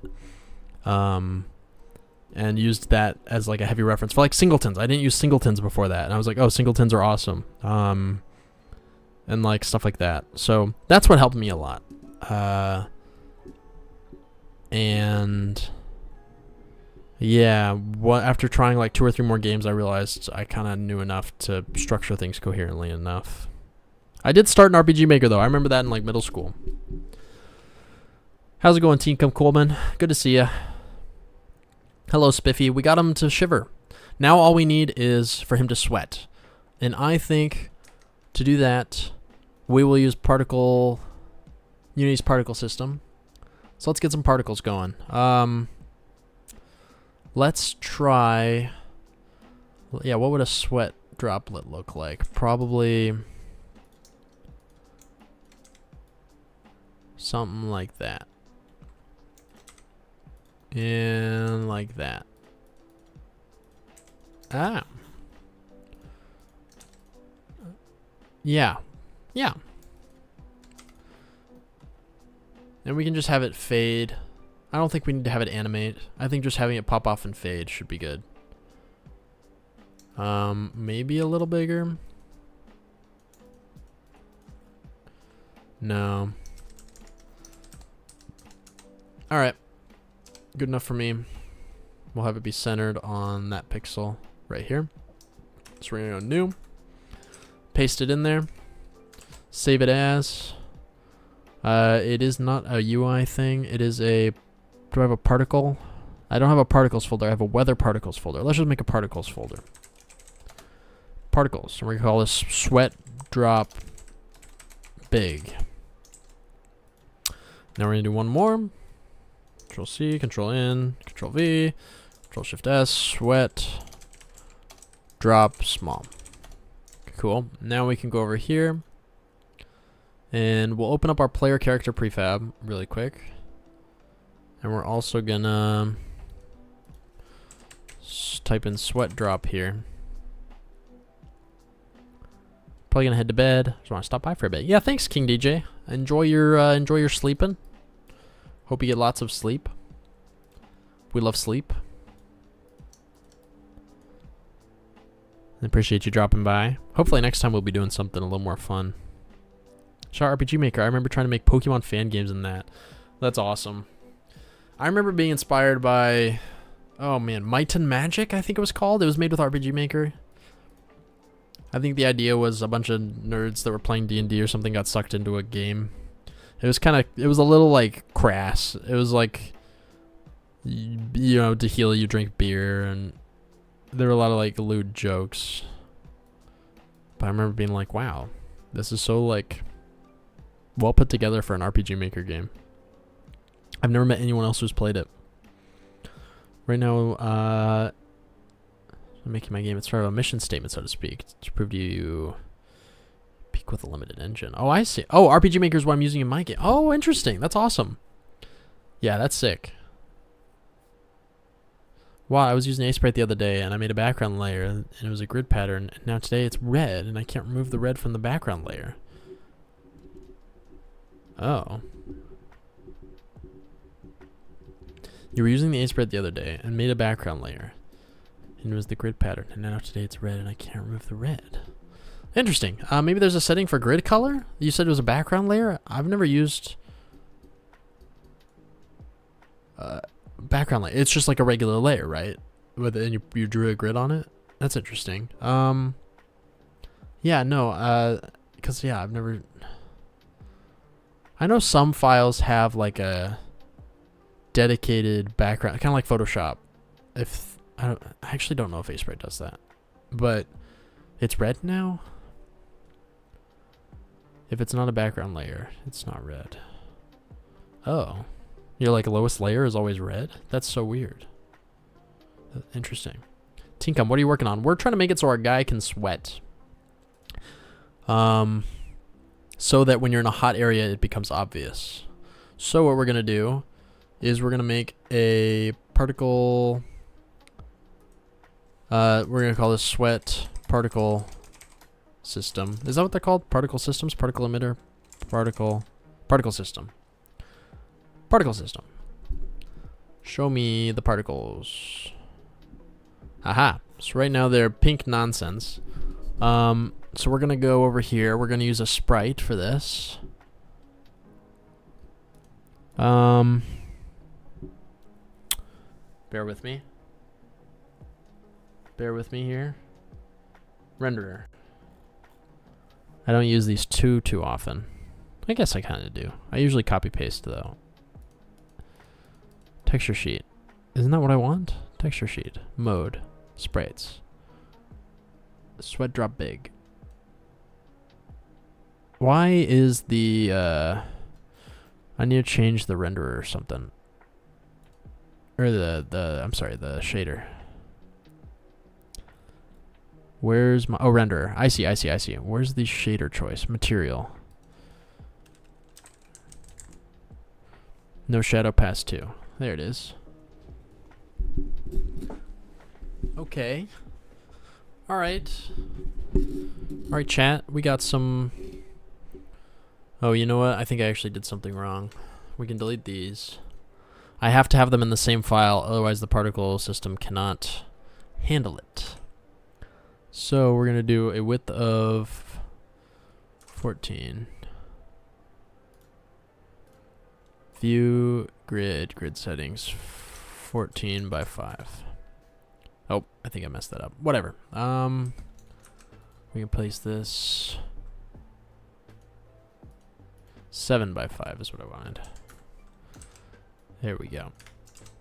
Cool. Now we need to re-export this. This is what I like. I have this thing where if I draw an A-Sprite file, you know, the proprietary like A-Sprite format, I just save it as that. And that way I can drag and drop it into this importer, and then it'll create the sprite sheets for me automatically. So I don't have to mess around with sprite sheets at all.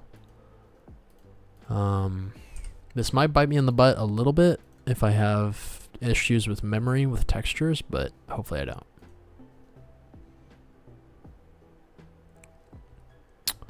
Alright, sweat. So we've got sweat drop big, sweat drop small.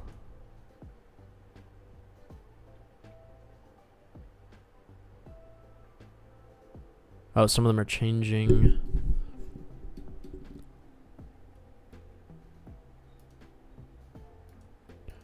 I actually just want it to emit a few sprites. I actually don't want it to animate. I don't think I have to be doing this. I think it's going to be render mode. Nope. Sort mode, render alignment, cast shadows, masking. Sorting layer ID. We do want this to be in the midground.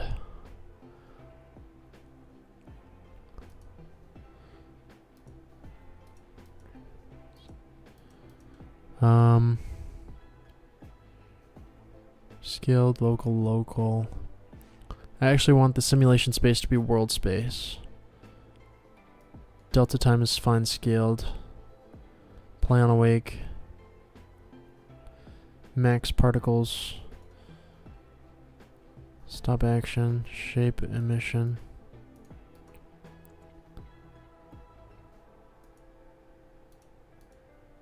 Velocity, force, color, size.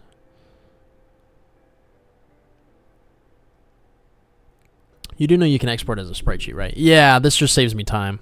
It'll automatically generate all of the animation tags and stuff.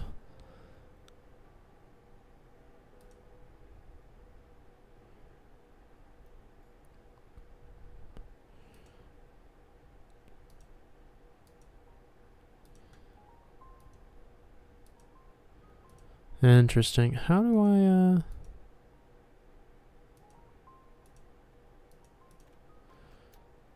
Sorry guys, give me a sec.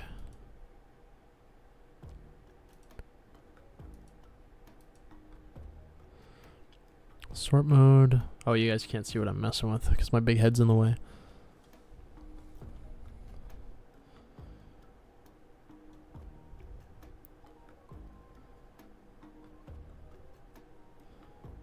Can I not?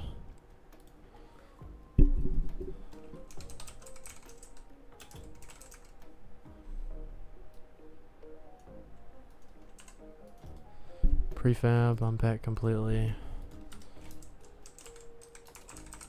This is what happens every time. Let me,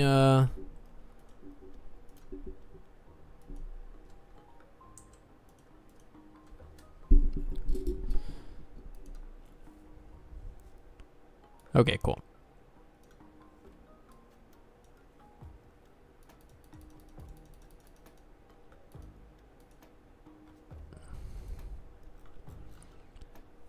Cute. Sweet. Renderer, no shadows past 2. Flying overhead, that's fine. Lights, we don't need lights. Rotation over lifetime. I don't want that. We do want it to loop. Okay, this is good. Pre-warm, no. Start delay.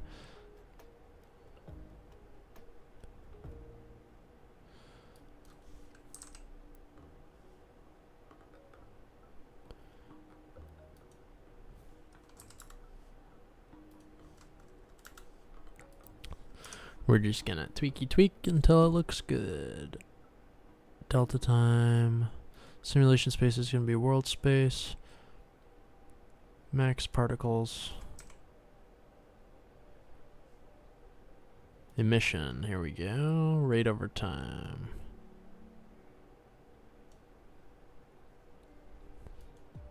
Shape. Yeah, hemisphere is good.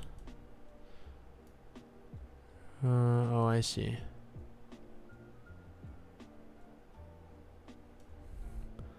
Radius thickness. What does that do? Whatever. Oh, I see. Arc.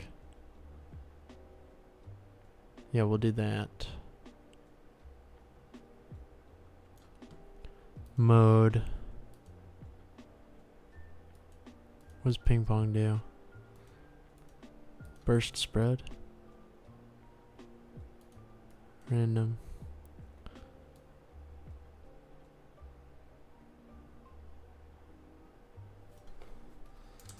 Sorry guys, I'm kind of figuring this out as I go. Does this work on the Steam Deck? It does. That it do.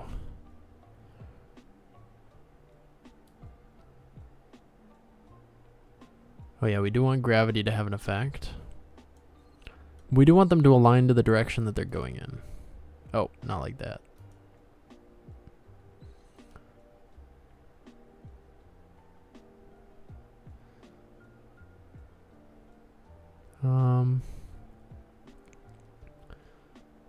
What's interesting is that they're so big. Is that something? Start delay, start lifetime, start size. Supposedly 1.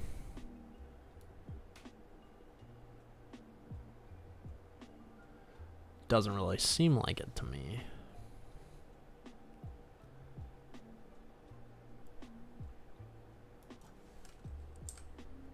I don't necessarily want it to happen in like bursts like this.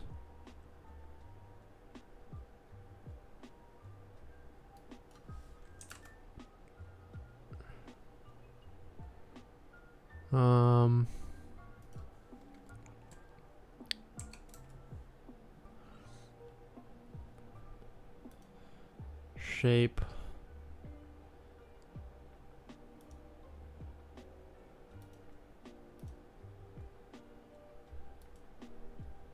Here, hemisphere, circle.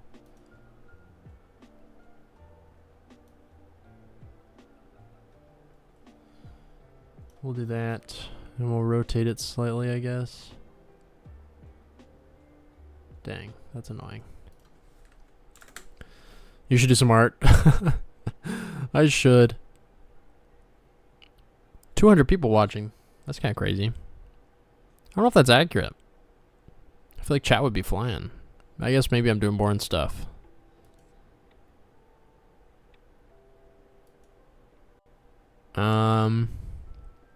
I'll do that once we figure this out. Rotation by speed. I want. Can I make it rotate in the direction that it moves, you know? Velocity over lifetime, that might be it. No. Inherent velocity. I don't know what that does. Is there a playtest going on and are you accepting more people? I am. Right now it's limited to patrons on the Patreon. So if you join the $3, $5, or $10 tier, and then DM me and say, hey, I joined the Patreon, can you send me a key? Then I will send a key.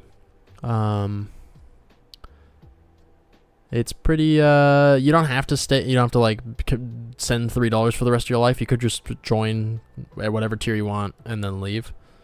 But that's all that's required. Rotation over lifetime is probably what you're looking for. I think you're right. I think I have the tendency to kind of turn my brain off when I'm streaming a little bit. Separate axes. Can I do... Interesting.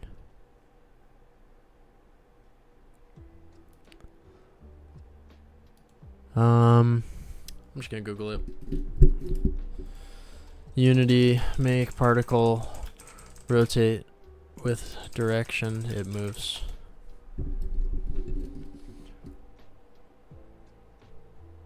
Oh. Use the render mode setting in the renderer module. I would never have guessed it's in the renderer module. Really? Render mode? Billboard. To stretched billboard. This automatically aligns and stretches the particle texture along the direction of its velocity. Well, I'll be damned. That's crazy. I never would have figured that out. Stretched billboard? Come on. Come on, get out of here. I jumped the Patreon for 1 second and got a refund. Can I have the key? Yeah.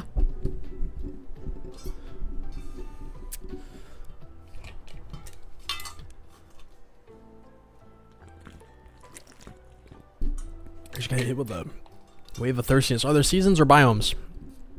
Yes, we got plenty of biomes.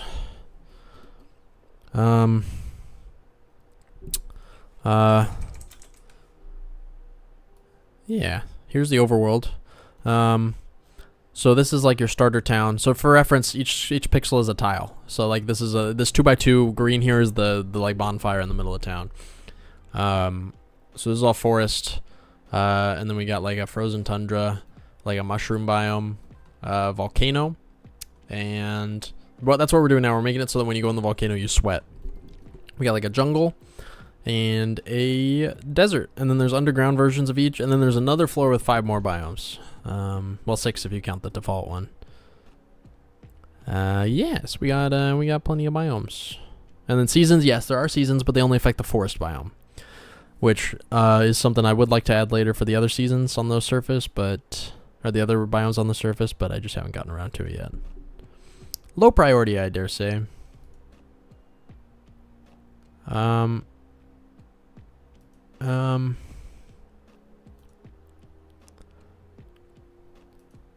I think hemisphere is what we want. So the radius just makes it so that anywhere within that radius you can do it. That's kind of odd.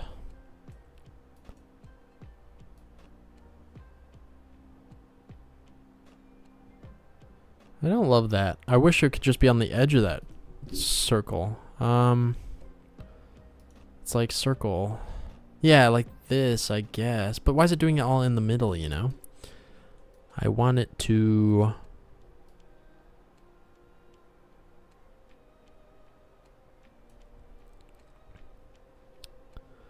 Also, I can't seem to rotate this arc any other way.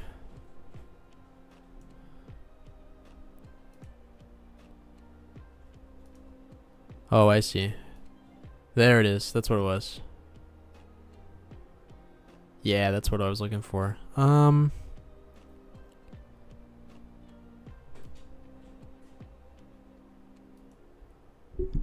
Yeah, I almost wish... What does spherized direction do? That's so vague.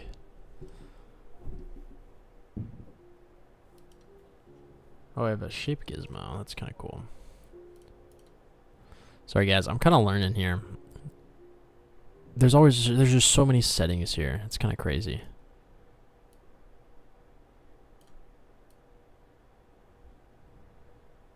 I wish I could change the emission radius minimum. Like I want, you know, some random thickness.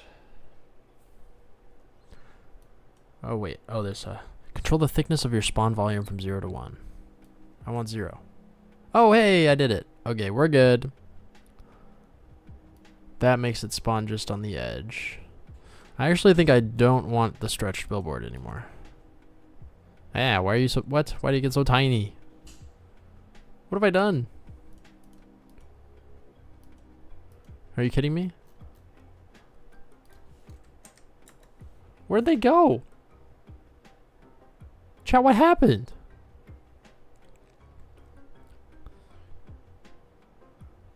He sweats like a cartoon character.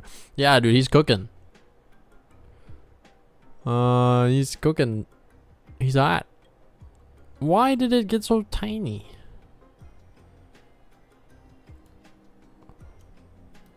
What on earth?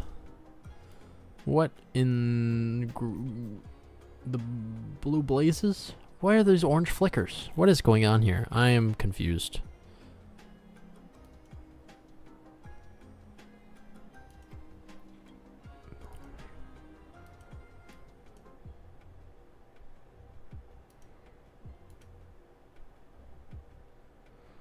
Alright, I guess we're doing stretched billboard. Can I make it not do that? It's just annoying how it curls like that. It looks kind of stupid. I love cosmetics for your main character. Are there any? Yes, we've got all these right here. These are all the heads, or the hairs, noses, and eyes. So the top row's hairs, second row's noses, third row's eyes.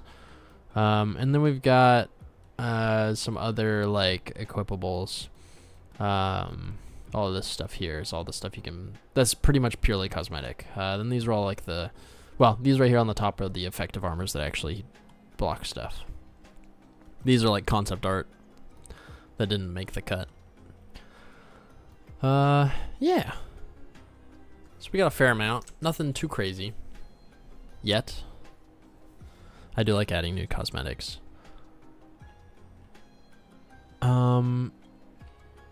Start scale. Where's start size? Oh, here it is. Point.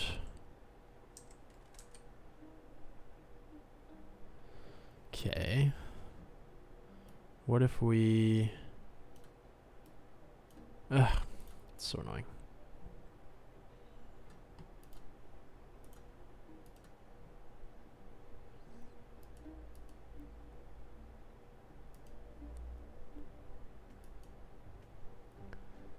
I think I might want to get rid of the outline on the sweat droplets.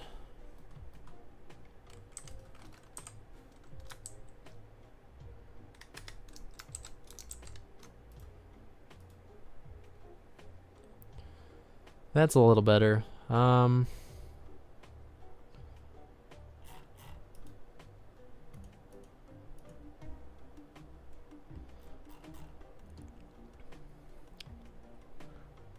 almost want it to just be like off to the two sides. I think we're gonna have to do that, guys. I think that's actually pretty smart.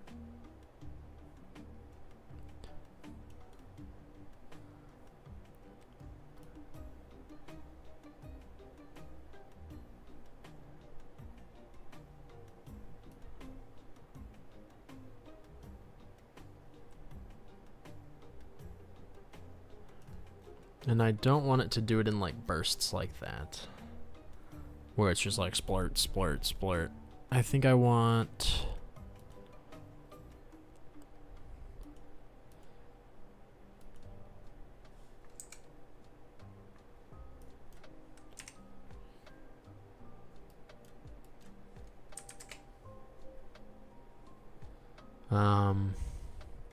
it's gonna be a mission. Rate over time.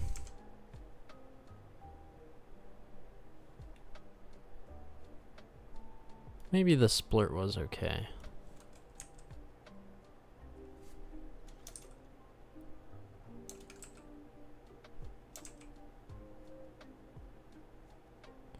It's not too bad.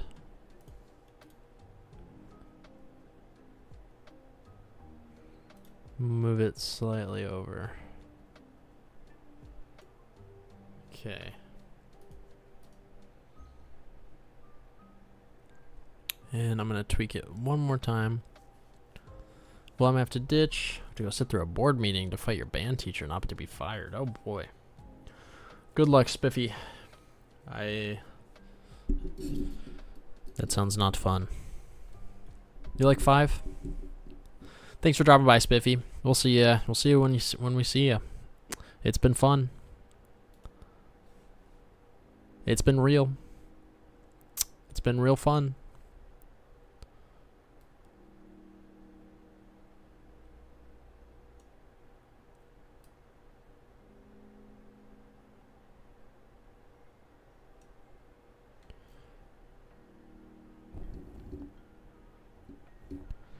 Start lifetime, start speed.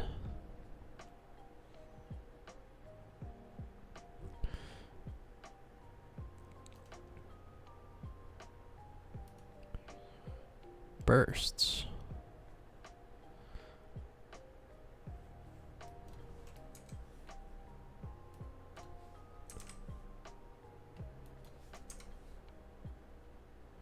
Okay, okay. Interval probability.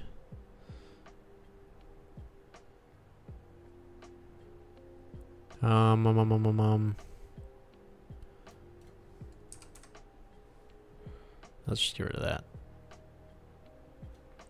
Okay. Not too bad. We're gonna make a copy. And this one's gonna be flipped in the X. Never mind. We're gonna do that over here like a good boy. Arc. Oh boy. Oh jeez. Oh jeez. We'll do it this way. And then we'll move that over here.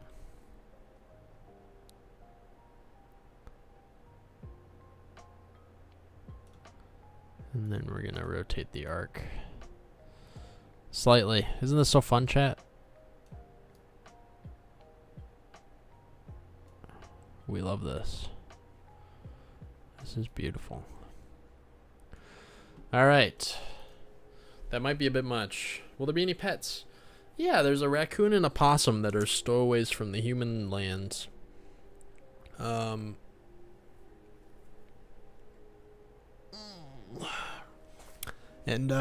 once you kick them out of your inventory bag, they join you. But you can just like pet them. They don't do a whole lot. And then there's livestock that'll drop like produce. That's all implemented. I'm really glad you oh, maybe set the start piece speed to 0.5. Yeah, we'll we can do art.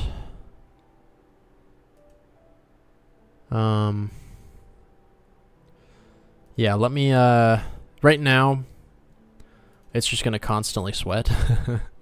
So we're gonna transforms to disable on floor changes, sweat particles. We're gonna have to make it so that he actually only sweats when we want him to. But that should be easy. That should be really quick. Let's go here to the character script. Then we're gonna go public game objects.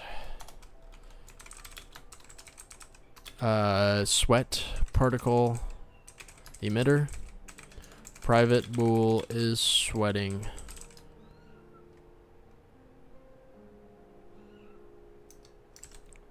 Oh, my cats are meowing. That should be easy. 5 hours later. Yeah, seriously. Welcome to my life.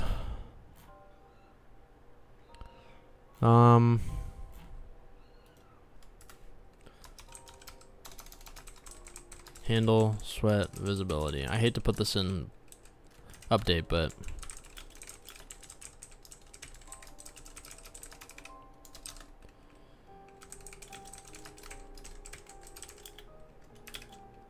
is equal to floor damage man monitor dot instance dot hot.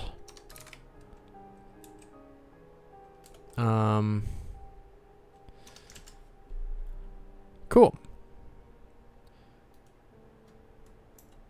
So, and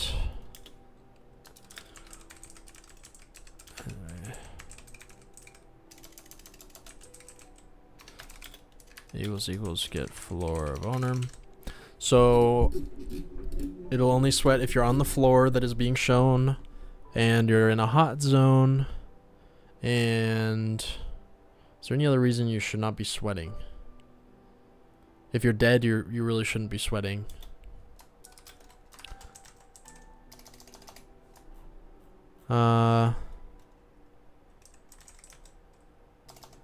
Character stats dot is dead. Dead? Where's my is dead variable? Is dead and responding. Dot value. Cool. Alright. You love to see it.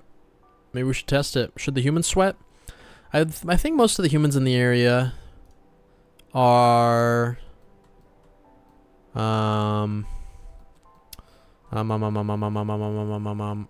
volcano. Oh. Well, the mages don't have any, like, protection, but they're like fire mages, you know? Necromancer guy, maybe he should sweat. But then this guy's well-equipped. You know, you're probably right that they should. But having to implement that on every single character. I have a effects emitter that is kind of designed for that. But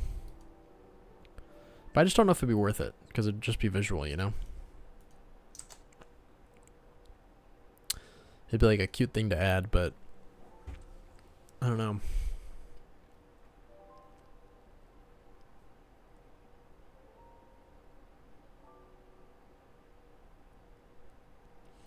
Yeah, because all the humans that are in there are gonna have some sort of heat immunity. So if I do actually make it so that the humans suffer from heat, like the goblins do, be it, you know, decreased defense or whatever, or just a straight up damage per second.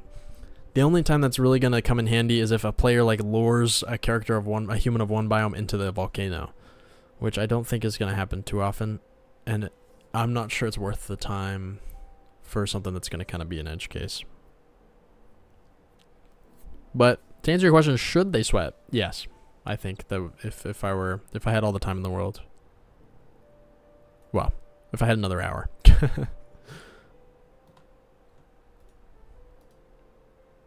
Maybe 2.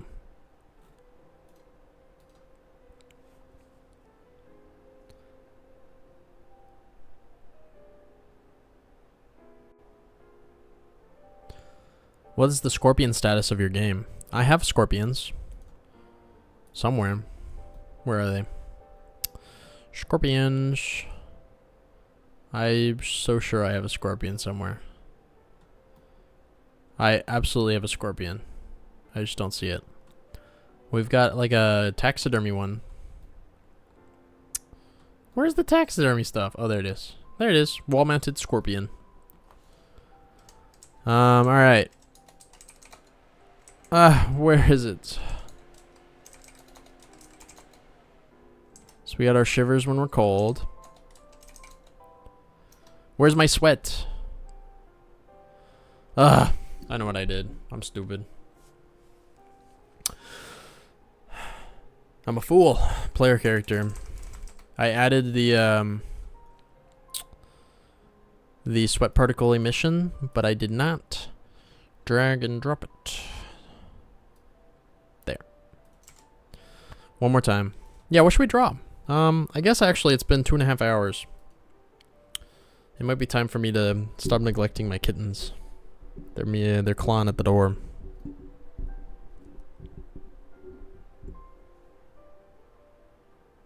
Make a ducky? That could be good. The FPS seems to be relatively low. Is that due to be streaming, or are you still working on optimization? That's because I'm streaming. And Unity's running. So it's basically rendering it twice. And then all the Unity bloat and OBS running and streaming. All on my computer, which isn't too crazy. Plus A-Sprite's running. But it is pretty optimized at this point. On really low, like it runs great on a Steam Deck. But on like a really bad computer, it might dip under 60 FPS. There are some optimization tests I want to do because it annoys me when even in editor, I want it to run fluidly in editor. That's kind of my benchmark, where I'm like, okay, if I can at least get it to run in editor nicely.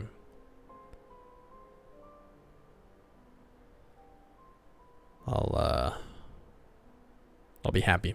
So there is some optimization I want to do. One thing that happens is when you move around, it despawns the tiles behind you and spawns in some new ones in front of you. And it has a fancy buffer system to make sure that you're not constantly destroying and instantiating them. It like takes them and puts them in like a liminal space and then pops them into position, so you don't have to waste all that memory allocation destroying and recreating them. So that's pretty optimized at this point, but it could be better. When you walk from one biome to another, you'll get little lag spikes because it has to spawn in all those new tiles. I think what I want to do is make it so that all the tiles are pretty much abstracted away, and imagine each tile as like a big a Ditto Pokemon, where when I walk to the right and it spawns in the 35 new tiles on this edge, it just says, okay, what sprite am I? What layer am I on? What, do I have? Do I have a collider? What shadow should I use? Okay, then we don't have to worry about instantiating or uninstantiating anything, because we just spawn whatever 55 by 30, whatever that is, tiles, and just keep recycling those constantly, and you never have to spawn or destroy anything. And then stuff like the dirt, I could probably do some tricks, because each square of dirt is a separate tile, a separate entity. That's kind of wasteful. There's probably I could do better than that. So anyways, does it use prediction? Like if you're right facing, you're likely to move right in that direction. It doesn't. It just spawns one row at a time. So like you walk one tile distance and it'll spawn, and you walk one tile distance and it'll spawn. I probably could preload those. I think I don't get... That might help, actually. One of the biggest wastes, I think, is the fact that when let's say this tile right here spawns, this wood wall right here, it needs to look at all the surrounding tiles and then figure out which of the 47 sprites it should be, because there's like this upward one, this like down inside one. That computationally takes a little while, and every single thing has to pretty much do that. Like the grass has to do that, this has to do that, this grass has to do that. That's pretty expensive. Honestly, I think the shadows and the dynamic lighting kind of take a lot too. Like if I turn all that off, it's a lot better. The shadows, I think especially, are pretty hefty. Like it seems a lot smoother now. But they look so nice. I really struggle to find a balance. Hence why you can turn it off. But I really like the shadows. Okay, so we need to do hot. Alright, sweet. We got... Oh, look at the sweat. I think it actually looks really good. It's not perfect. The one on the right seems to be slightly funnily placed, but... I think I like that. Yeah, this looks good. We did good, chap. And now for cold. Yeah, I like it.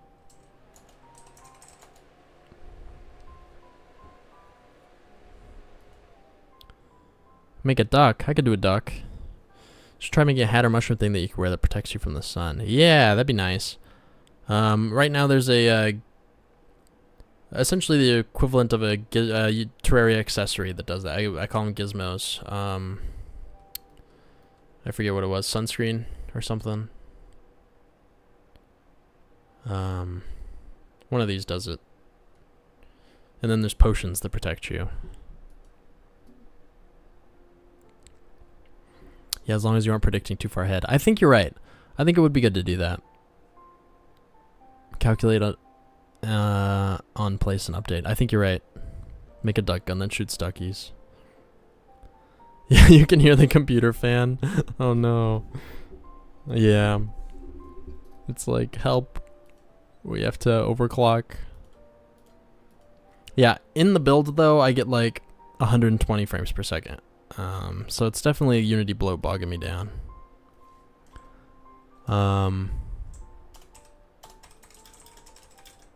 Lots of small tweaks. Okay. Yeah, well, I'm probably gonna call it here. I do want to check out Tempura's trailer.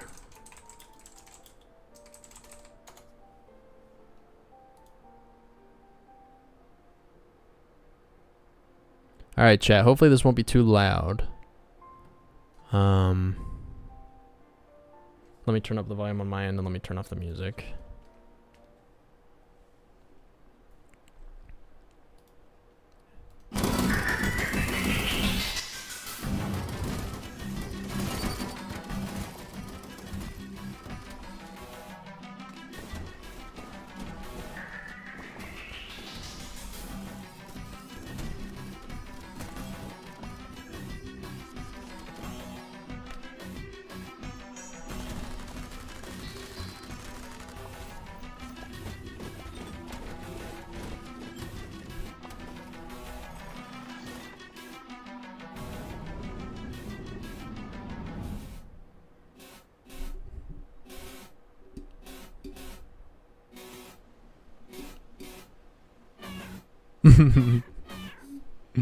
Meow meow. That's awesome.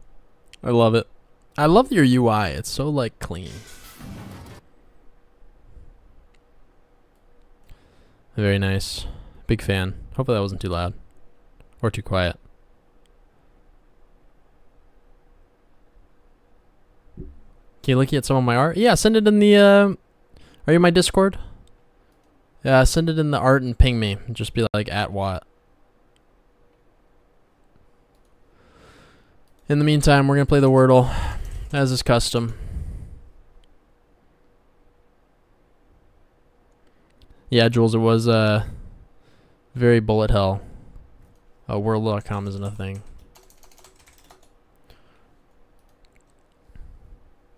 I got you. Yeah, that was sick. Adieu. Adieu. Adieu to you and you and you.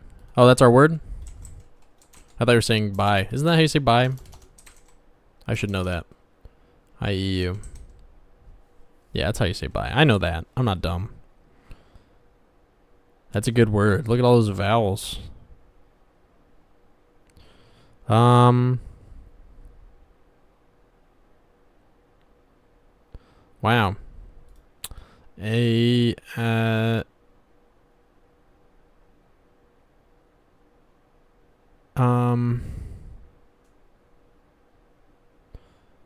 I like is good, but the E is grayed out.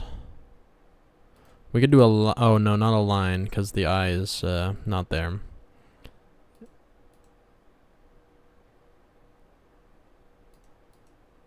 A-G-A-I-N. I like it. Okay, okay.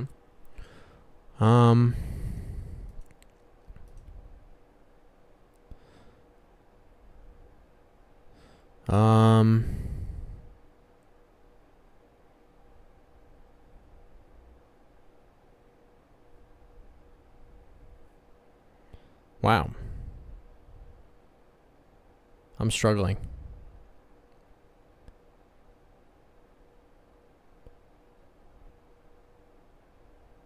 Alias, there's no I here, otherwise that'd be good.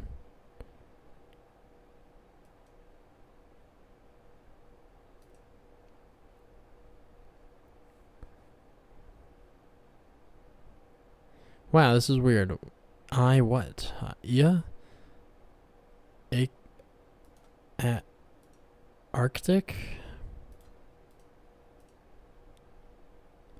Is Arctic a word?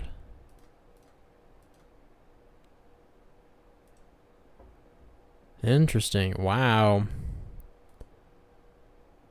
Arctic. Is that really how you spell Arctic? For some reason, I thought it was Arctic. I'm so late. Sorry, Baked Art. I posted my art, what? Okay, sweet. I'll check it out after this.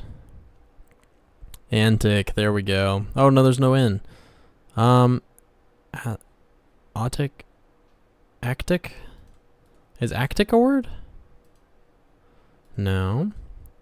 Altic, actic, attic, aftic, astic. Attic, okay, thank you. Thank you, Amira. Thank you, who watches the watch. Sweet. Yeah, I'll check out your art. Art.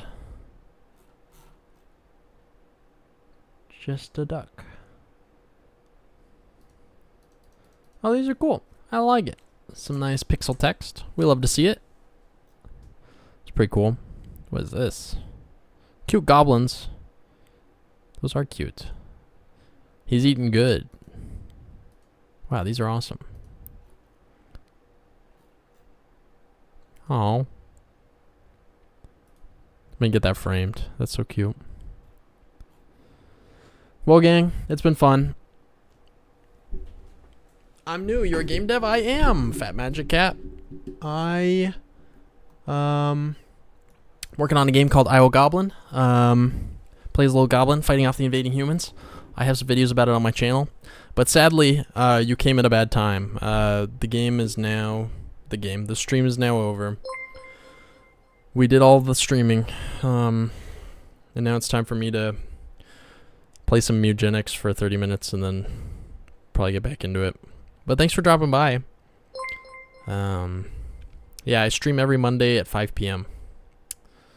So I'll be back next week. But it's been fun. Yeah, thanks again, everyone. I guess I'll see you next Monday. But yeah. Well, see you then. Adios. Adieu.